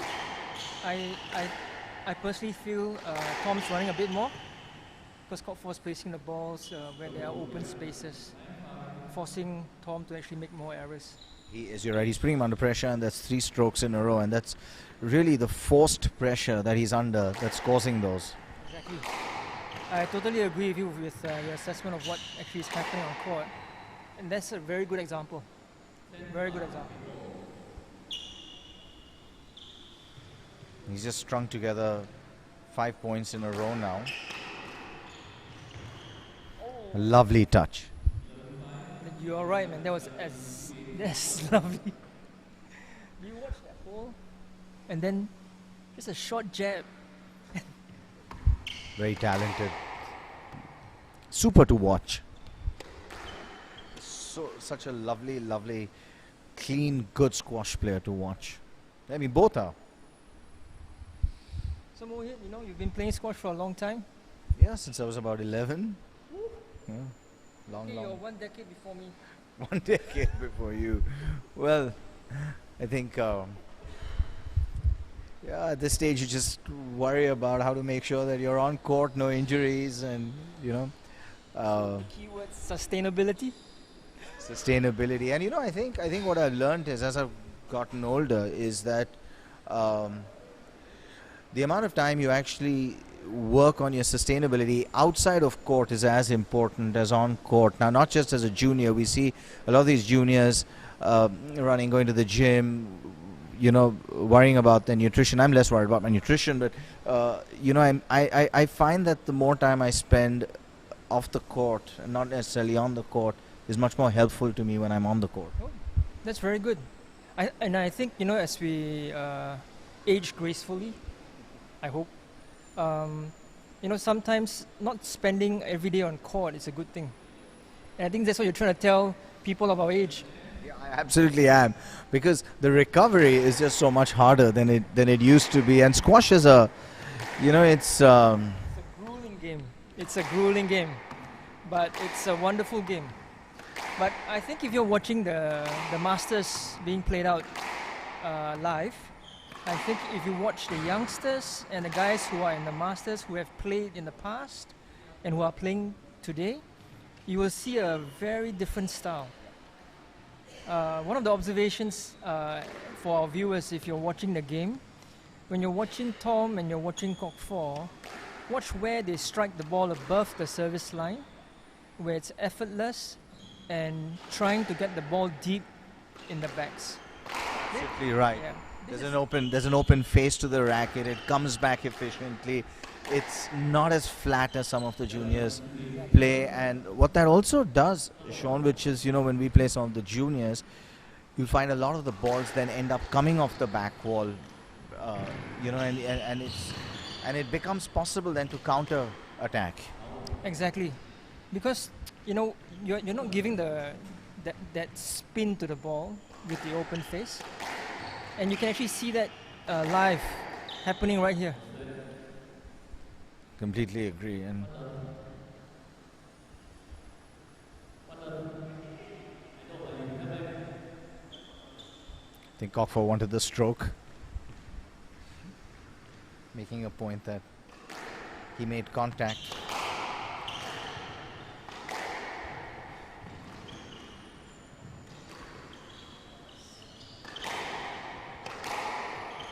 Sure, that's lovely. And that's PSA experience. That's PSA experience, all right. Watch how Kok Four is actually trying to keep him in the back and then move him diagonally across. Make him work for every shot and not making those high risk shots. If you watch his drops, they are 4 inches above the tin.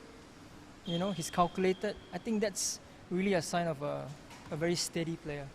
And I think what that will also end up doing is that it'll, slowly but surely just take the wind out of Tom's sails over time. It happens gradually. It's almost like, 1,000 cuts, small cuts that eventually end up doing the job that he wanted to do. The pace has gone up on this rally. These two guys are playing like young men. And that's the other thing, Sean. I just wonder. I mean, it's one thing, when you're a junior and you play that kind of pace and you're hitting the ball hard, but you do tend to tire much faster if you are constantly playing that kind of pace. And I just wonder, at what stage will it tell on Tom? I think maybe at our level, if you're not constantly keeping yourself fit and watching them both play, I think Tom will really start to feel it in this game. You can actually see some of his movements getting slower, just like this one. In the first 2 games, he was able to rush up, right? So these are small telltale signs. And someone with Kok Four's experience obviously realizes and sees that. Yeah. I think for Tom, he has to try to step up on the tee a bit if he really wants to counter Kok Four. Because Kok Four's game, his strategy is to push the ball back.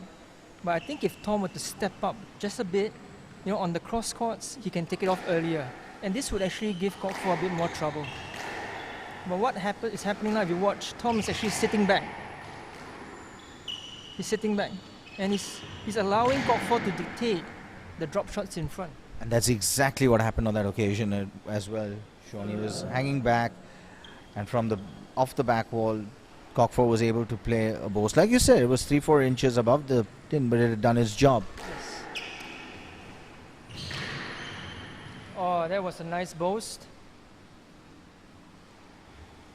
I think Tom's taking his time now. I think the past couple of rallies is taking his toll. He certainly looks more tired of the two.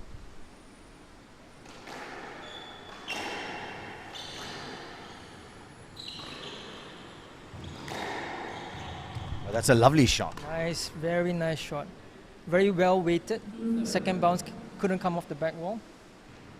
Let's see whether Tom is able to, get his second win, or maybe his third win. Kok Foh's playing smart squash now. You can see that actually Tom's struggling to go to the front. I think you can notice the obvious change in his strategy to push the ball more to the front than he can.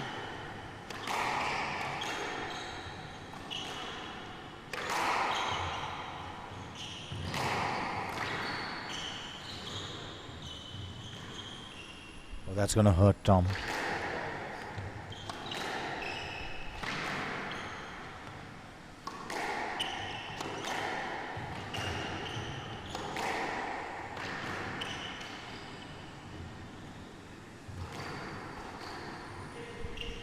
He'll get the stroke there. It was a very nice set.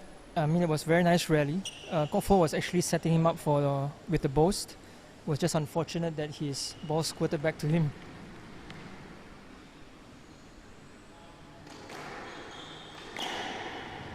And that's just what I was thinking right now.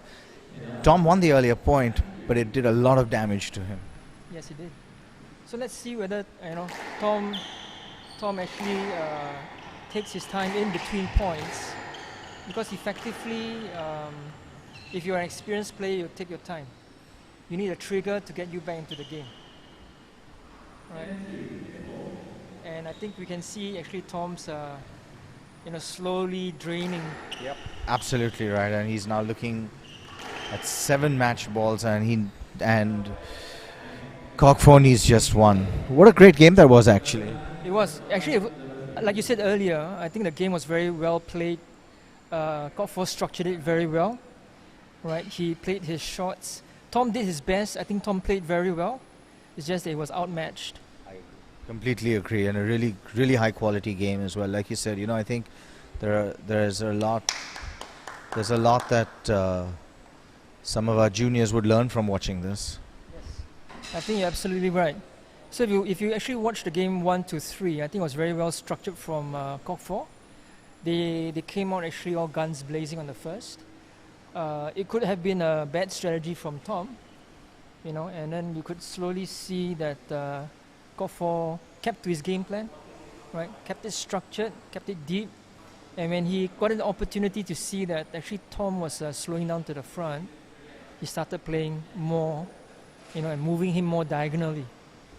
I think you've said it absolutely correctly, Sean. I think you're absolutely right, because when Kok Foh came in, it was almost like he was playing a game of chess. He knew what he needed to do, one step at a time, one pawn at a time, one rook at a time, where he needs to make the sacrifice and when he could go for the kill, and it was just really well executed.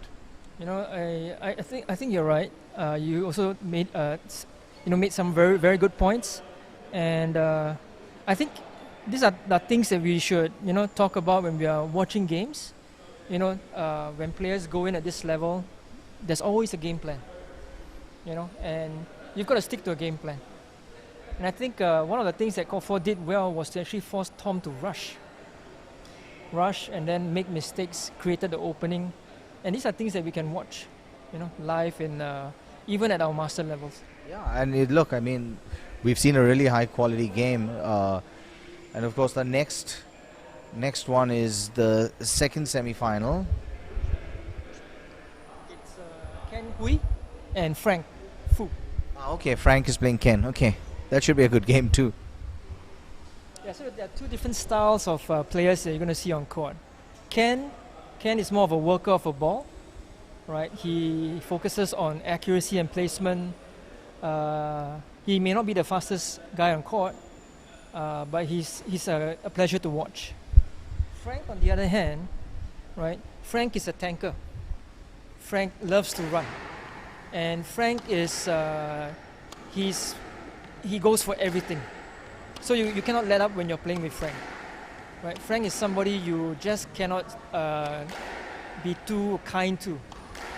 You know, we were talking about when you come into a game, you think about strategy, and I know I do that. I'm sure you do that too. You know, you always try and watch players when they're playing, suss them out, see where their strengths are, where their weaknesses are. And you go into a game with a strategy. In a game like this, for me, I think you've got to go in there, like you said, when Frank picks up every ball, you've got to go in there thinking, I have to win every point 3 times before I win it. Exactly. So Ken, I think, is mentally prepared. Because they are both friends. They both played each other a couple of times.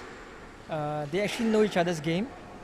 So for me, Ken has an idea, obviously, how to play with Frank. But it's whether Ken can sustain that kind of, one of the strategies in squash, of course, is to, tire off your opponent. And Frank's going to do that with Ken. Right? Ken, on the other hand, he's got to place the ball so tight that every time it sits up for him to play the next better shot. Right? But with that, Frank will run it down. Okay? So this is going to be quite exciting. I agree with you. I think it's going to be a really exciting game. Ken is the number 2 seed, if I'm not mistaken, and this is...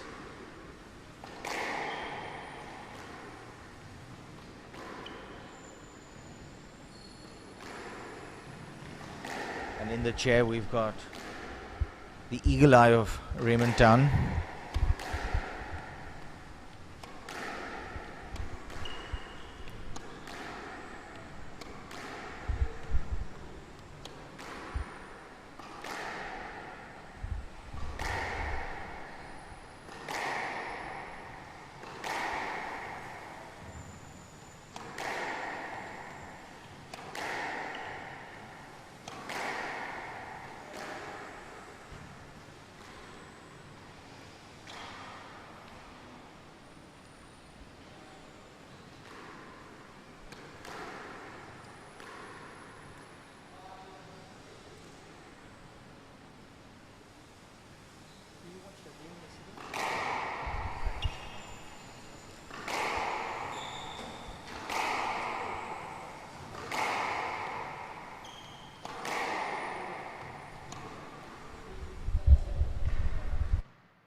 Halftime.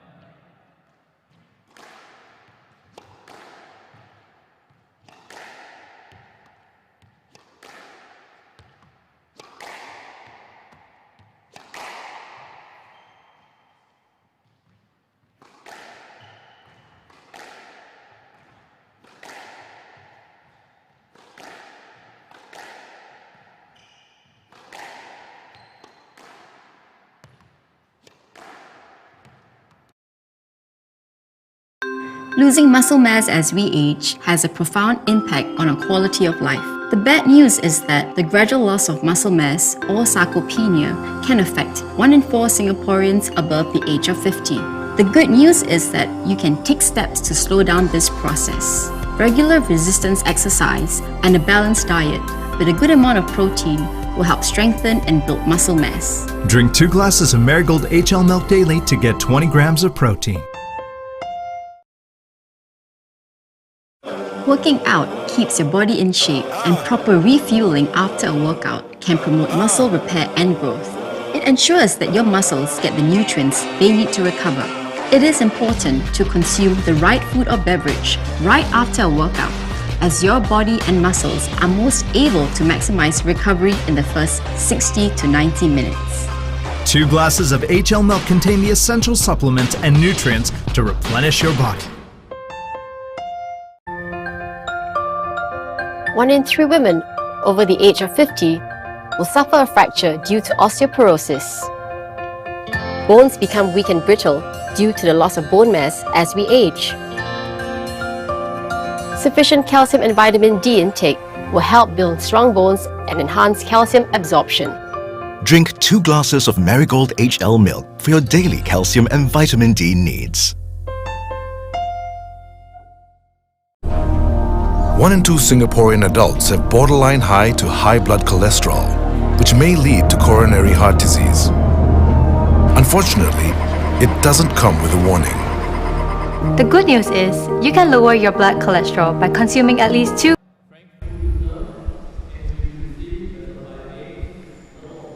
Okay, and our last match for the evening. This is our 4th semi-final. This is the Masters 1.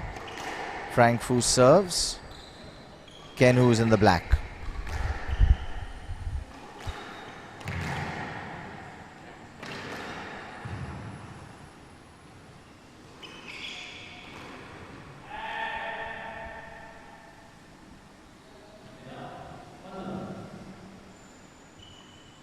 Being too creative. Yeah, it's just...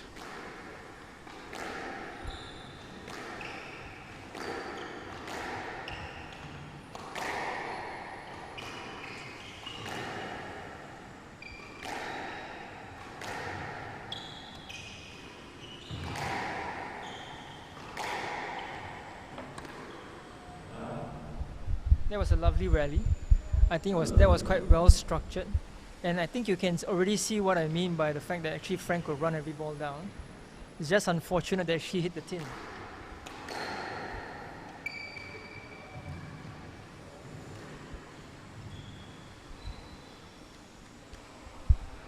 That's well played. And Ken's probably saying to himself, the ball should have been sent back. You know, it was an interview where I actually made my son hear this, where after a match, Kareem Abdul Gawad said, you've got to win it in the back before you win it in the front. That's true. I mean, that's the basic of squash, right? You need to pin your opponent in the back so that they give you a weak shot. And then you decide what to do. And you talked about your first coach, Zainal. It's something that Zainal always used to, despite his shots that he always had, Zainal always said to me, he said, keep pushing your opponent back, keep pushing your opponent back.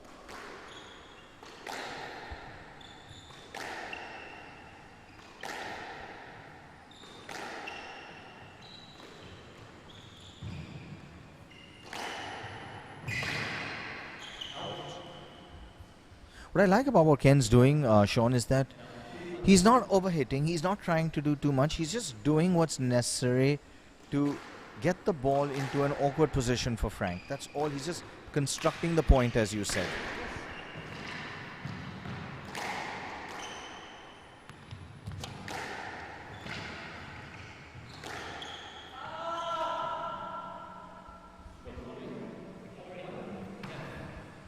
So that was an interesting rally because both players were, I think they were telling themselves, the next shot, get the next ball back, till somebody makes a mistake, right?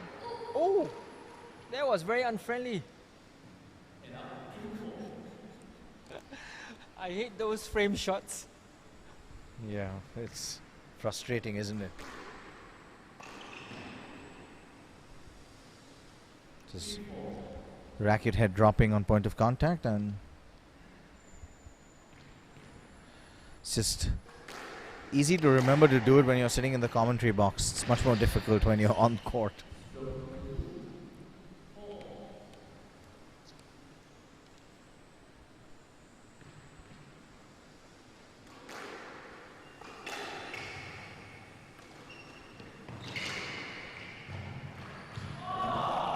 Oh, he'll want that one back.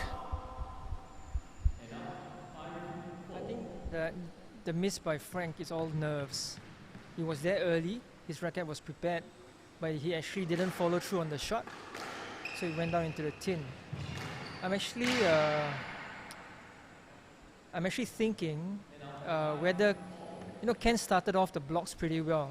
Actually, he started off with the well-constructed rallies in the first few points. But now both players are getting a bit scrappy. So I'm not sure, is it because they are losing sight of their game plan, or it's because they are taking the ball earlier and trying to increase the pace by volleying the shots earlier. Typical example, right? So I hope that both players can settle down and we can see a really well constructed match. Yep.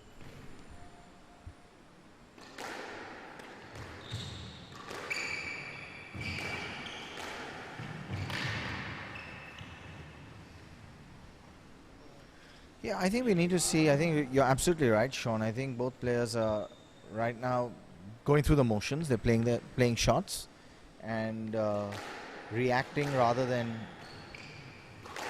being proactive with their game. That's much better. So I agree with that. That was a much better rally. So let's see whether Ken can maintain his game plan, keep the rallies going by pushing the ball to the back and making Frank move as much as he can.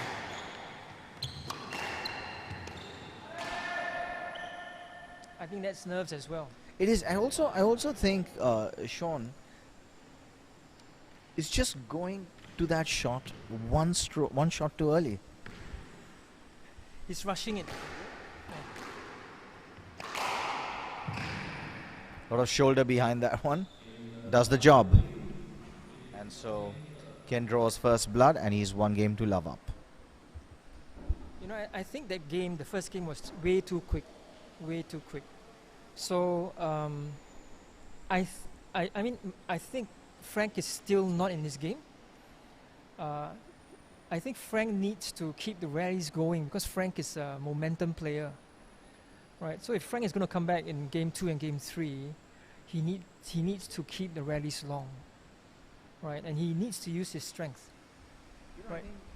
I think Sean, it's again just the basics. When I think it's got a lot to do with the fact that when you're a kid and you've grown up playing squash as a kid, you're just the basics, racket preparation, racket it up, and just watch the ball. Just keep your eye on the ball. Watch your opponent's racket. Just the small things that you learn growing up, right? And I think if Frank can do a little bit more of that, he'll read Ken a little bit better because he's a bit late on some of his shots and he's having to rush them. Right. Now, I think this thing's absolutely correct, but when we train as when we were young, I think it should be second nature. But I also feel that it's, like you said, right, it's always a conscious effort. So concentration in every point, especially when in a competition, I think it's very important in order for you to structure your game well and not rush.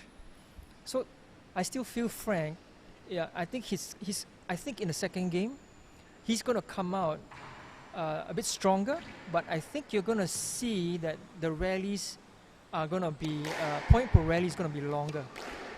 If Frank is going to settle down and really give Ken any trouble, he's got to extend the rallies every point. All right, and then create those opportunities for him to place the ball and make Ken really work his legs. I think then we're going to see a much better game. Yep, yeah, I think you're completely correct. All right, love all, game 2.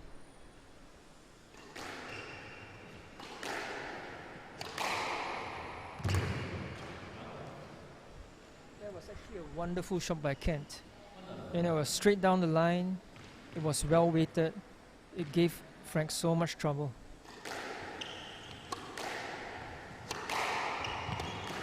But what I did see is, I think even though he didn't get it correct, you saw Frank move with so much more purpose towards that, Slide out to the ball with a lot more purpose and a lot more sense of determination than he's been doing, and with, I think, better balanced as well, if you ask me.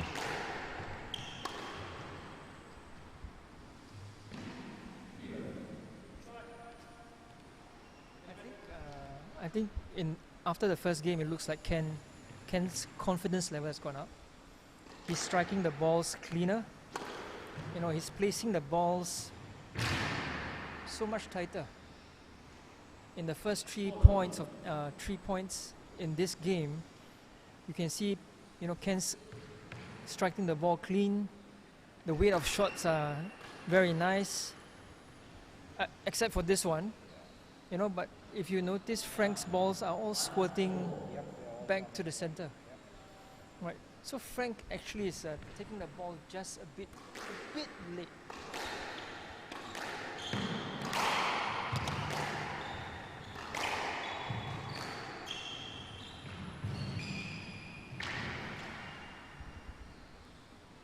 So this is one of the points I want to. I mean, I was sharing earlier about Frank.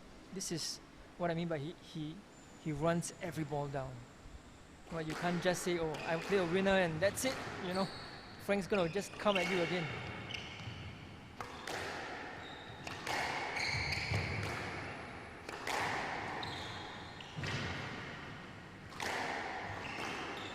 Oh, nice. Ooh, that was wonderful. Stuck to the wall. Very awkward, and Frank just found himself just a little bit too close to that wall. Got stuck. Isn't that a shot that all of us want to play?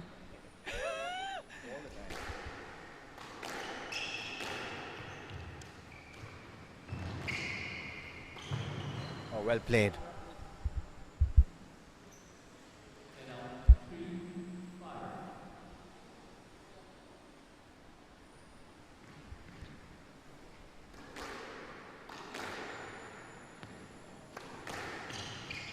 Wait, he's gonna.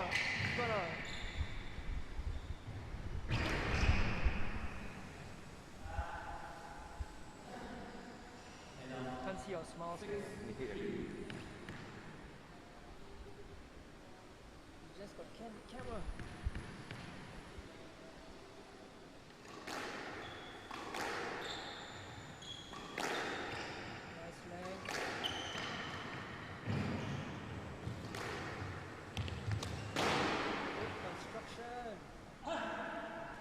Just, I think again, it's, you know, I mean, you know, again, one of the things that we want, you know, at least keep telling my son this: balance. Just, you know. What a wonderful cross cut. Balance. That's a very interesting word in squash.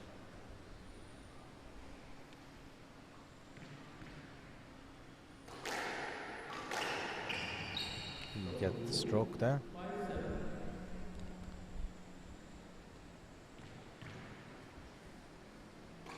Frank's still keeping the points close, so it's still anybody's game. He called one back. And you're right, Sean. You're absolutely right. He's just now all of a sudden making Ken play that extra shot.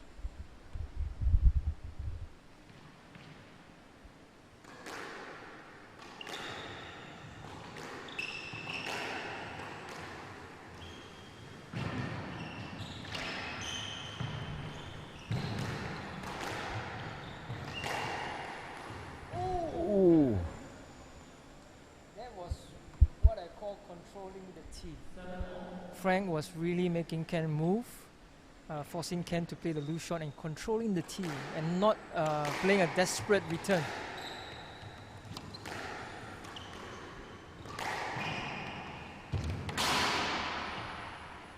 Unlucky for Frank, and he actually got there. I think we saw Ken sigh a massive sigh of relief. It's that obvious, huh?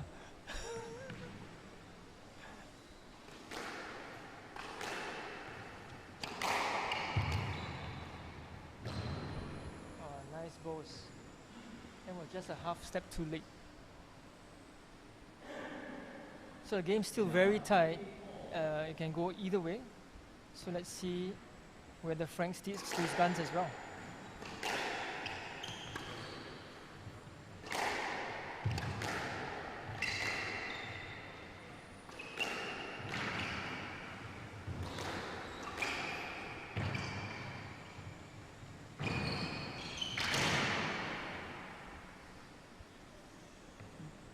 That's so typical Frank.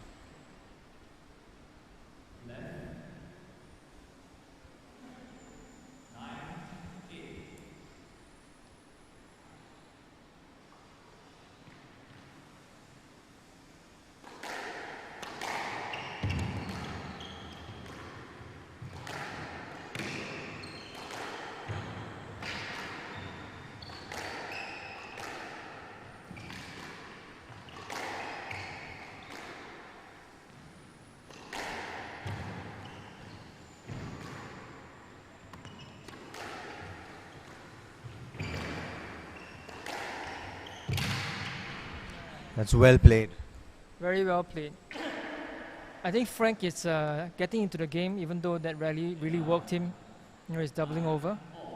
But that's typical Frank. That's the way he plays. Right, and Ken actually was very calm. You know, I think he constructed that point very well.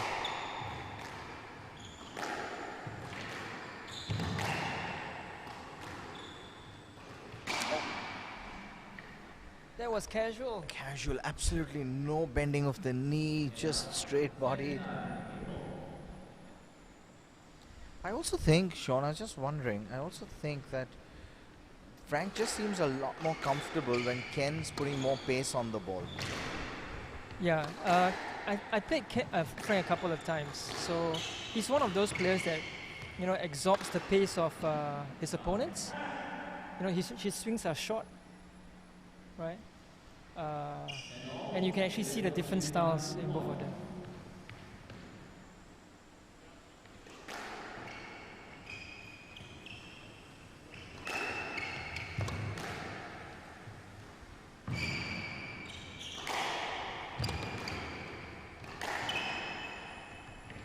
Oh, that was a working rally. Frank's working hard, working really hard.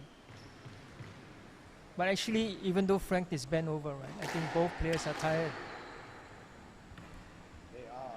The reverse post. Ken didn't move.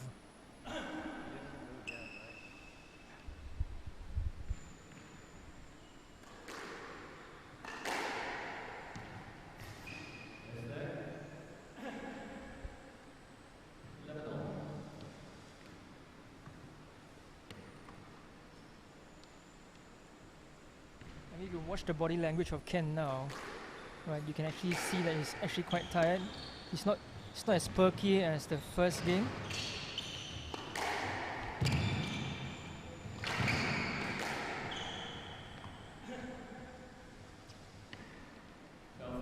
And that's game ball now for Frank.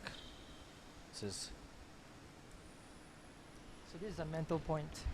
This is a real mental point.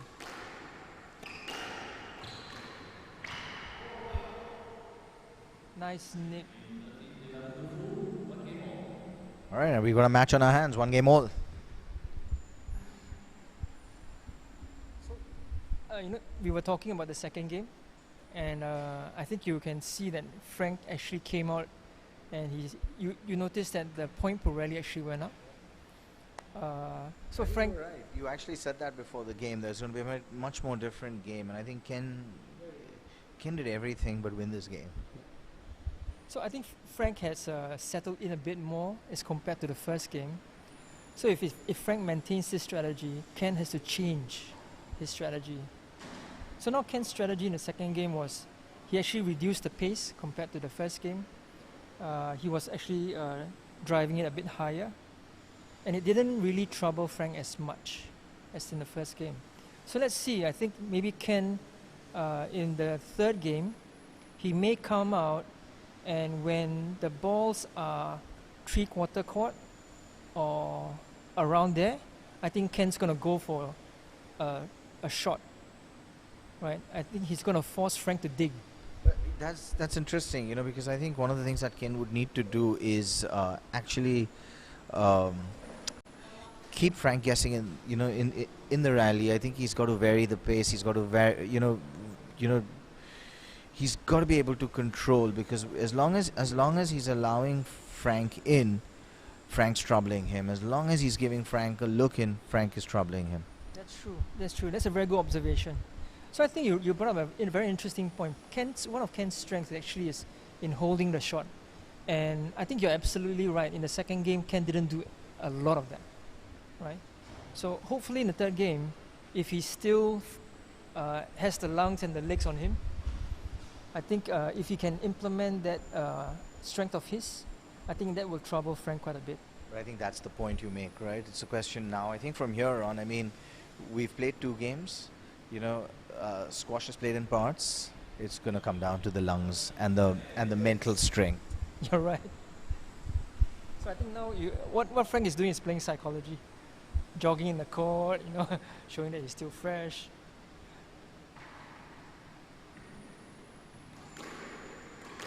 Psychological banter. The things we do in the Masters. I used to do it too until I realized it doesn't bother me anymore, so I might as well stop doing it too.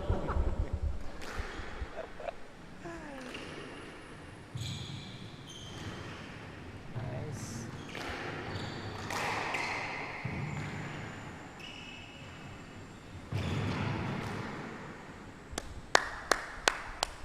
That was a very painful rally.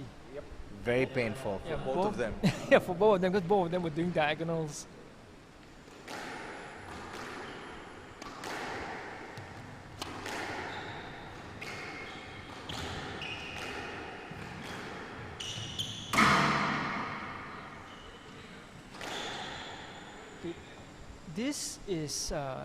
This rally is just too comfortable for Frank.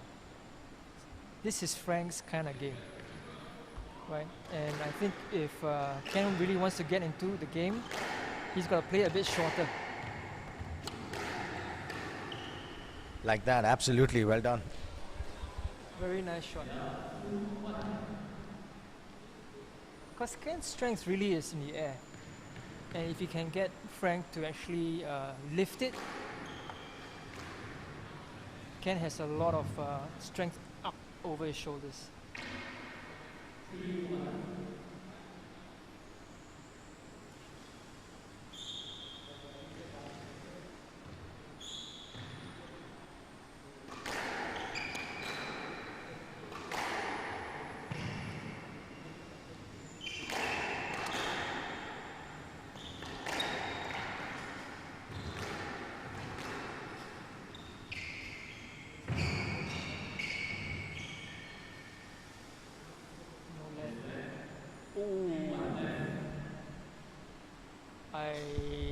Personally, I thought that was a no-let because actually there was minimal interference and Ken chose to go through.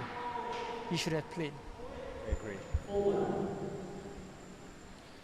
And had he got there on the bounce, he would have played through.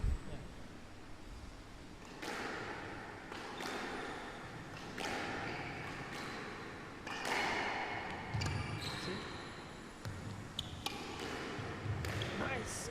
Oh, that hurts. I feel it. I feel it.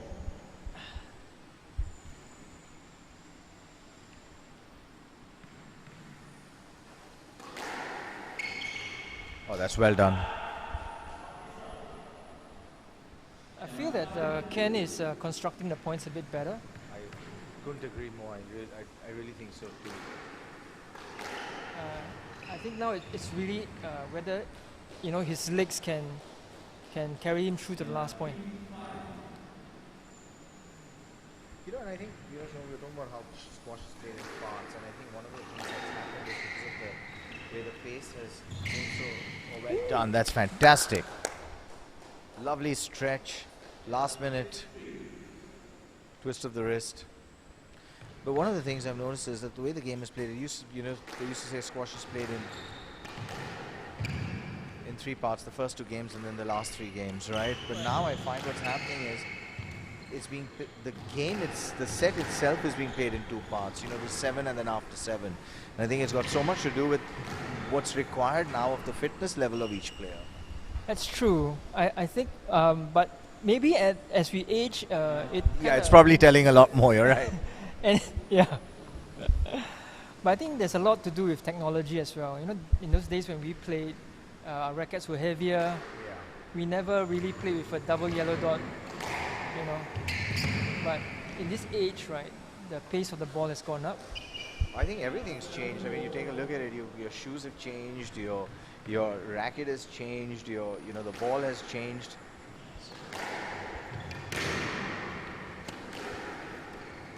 The walls were made of concrete. There was no real science behind it, was it? Except that they had to be nicely leveled, and there was expert. Today, whether it's a ASB or a Court Tech, they run at different speeds. You've got to get used to it. A lot has changed, and of course, we know so much more about nutrition. I mean, than we did when we were growing up, when we were kids. But I still eat whatever I want. So do I, thank God, and I thank squash for that. That's true. I see so many. Well, I was about to say something and I realized I won't be allowed back home. But when you see friends who are on diets half the time, and I just say, take up squash. You'll never have to be on a diet. When I have this conversation with my friends, and one of the things I say is, I play squash so that I can eat. Oh, that's wonderful. What a stretch. I mean, back to the game, I think Ken actually strung quite a few points together, and now he has 5 match points, right? And I think that's because he constructed the points pretty well. But then again, Frank's a fighter, right?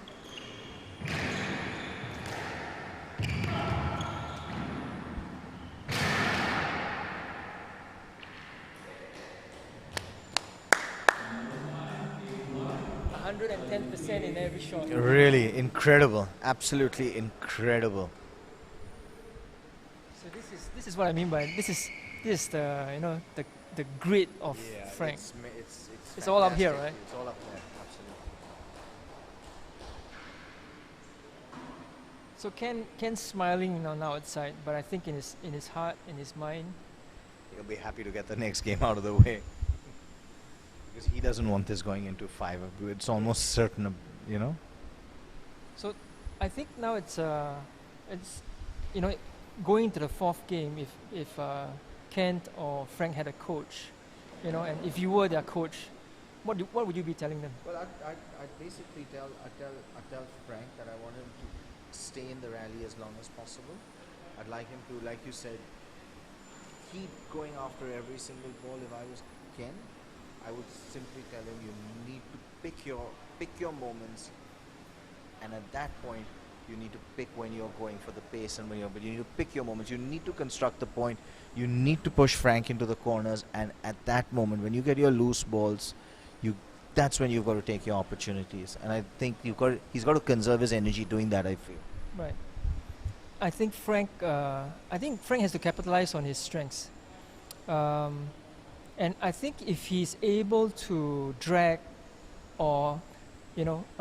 drag the point per rally in a string of 2 or 3 rallies or 3 points, and really burn Ken's legs, well, I think it's going to work in his favor. And Ken has to not allow Frank to do that, right? So I think if Ken is, with his experience, you may see that Ken will start to step up on the court to try to take the ball earlier. And he started doing that in this game. You had mentioned that he's comfortable in the air, and he did play a lot in the air in this last game, and I think that's probably suggestive of why the score was 11-5. So let's see how the 4th set goes, but again, we're not their coaches. We're speculating what's going through their minds. It's been a fascinating game so far. Game 4.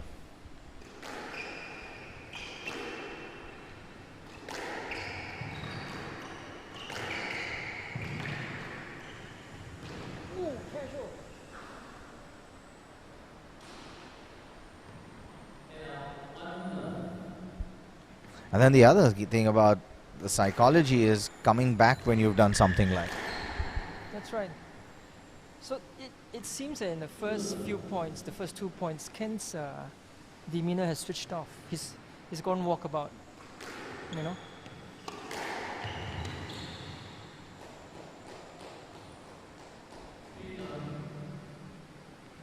It's almost like he's just saying, give me a 5-game target. It's out of court. No, for me, if Ken actually lets this go up to 5-love, he's going to let the game go. I agree with you.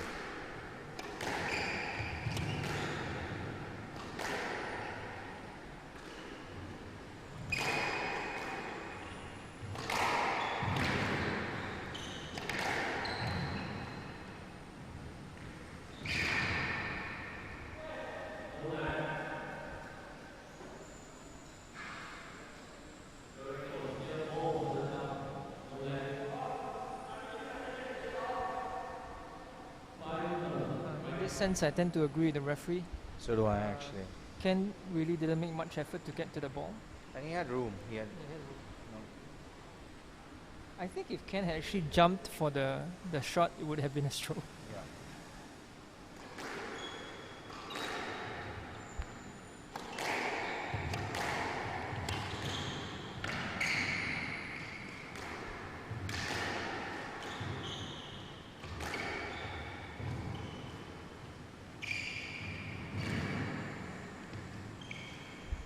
That's nice. He showed Frank the drive, but he played a nice soft cross court.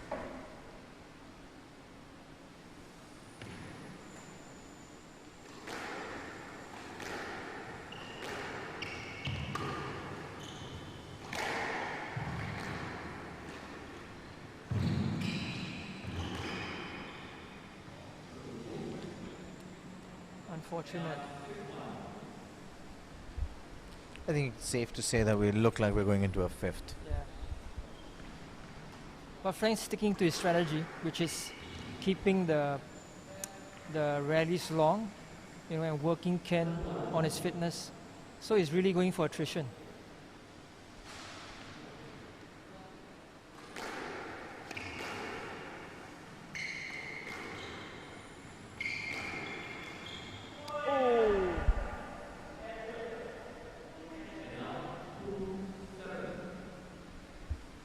With a 5-point deficit, it's at this level, right? It's going to take quite a bit for Ken to come back.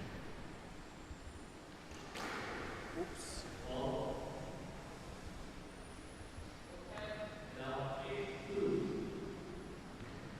So I think at this point in time, I mean, if I was in Ken's shoes, I'm just going to conserve my energy and come back really strong on the 5th.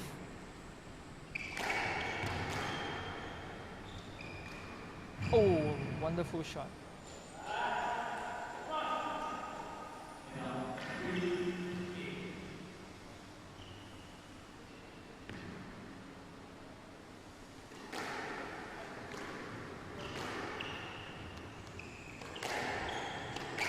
That was a bit heavy.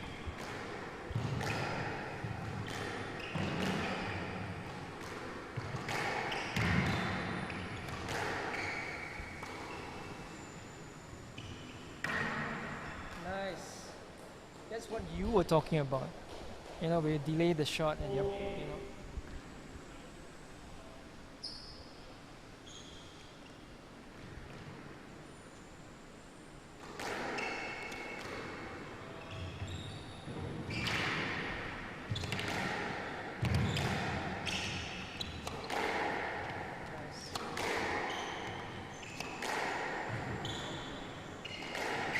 That's nice. That's the first sign I've seen Frank stop. Okay, so let's see whether Ken can. If Ken saw that, he may keep the rallies going for a couple more, and I think he's going to string a few more. I also think it'll encourage him to go after a few more balls. Well, that's very well done. He's done that twice in this game already. Yeah. So I think he's seeing that Frank is feeling it already in his legs. I think he may go for keeping the rallies longer and deeper.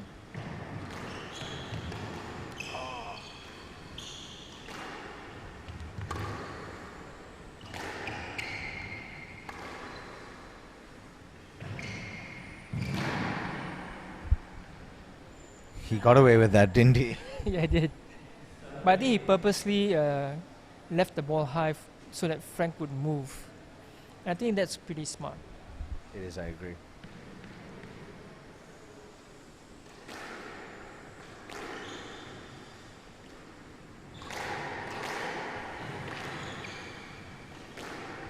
It's a nice shot.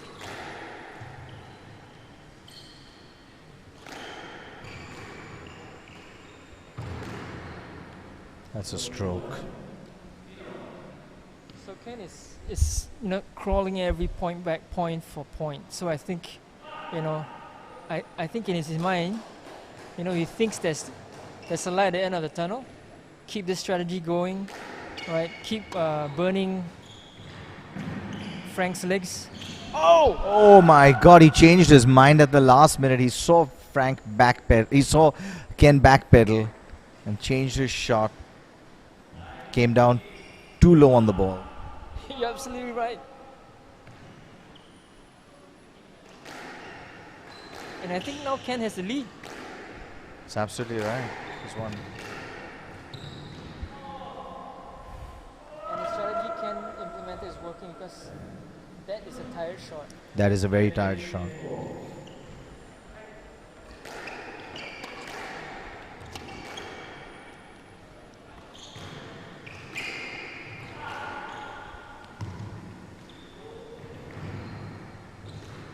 Oh, that's very clever. Out. And the match goes to Ken. Yeah, great. Actually, very enthralling, a very absorbing match. Sean, what a pleasure it was. We should do this more often. We've got tomorrow and Saturday. We do, we certainly do. Well, tomorrow no commentary, but we are on court with each other. But Saturday we've got. That's true. Yeah. I'll meet you on court tomorrow. Meet on court tomorrow. Yeah, and then we'll just get back on the commentary box on Saturday. I hope we can practice what we're talking about. I hope so too. Easier said than done, Sean. But thanks so much for doing this, man. And we'll be back on Saturday with the live telecast. We'll be streaming on the Squash SG app for the first time. So we will keep everyone informed. Stay tuned to the social media handles of Sport SG to learn more about where the link is and where you can watch it. And we'll have all of that for you tomorrow evening. So, good night, everyone. Thank you for staying with us to the last game. It's now 9:15. For Mohit and myself, we're checking out. Good night.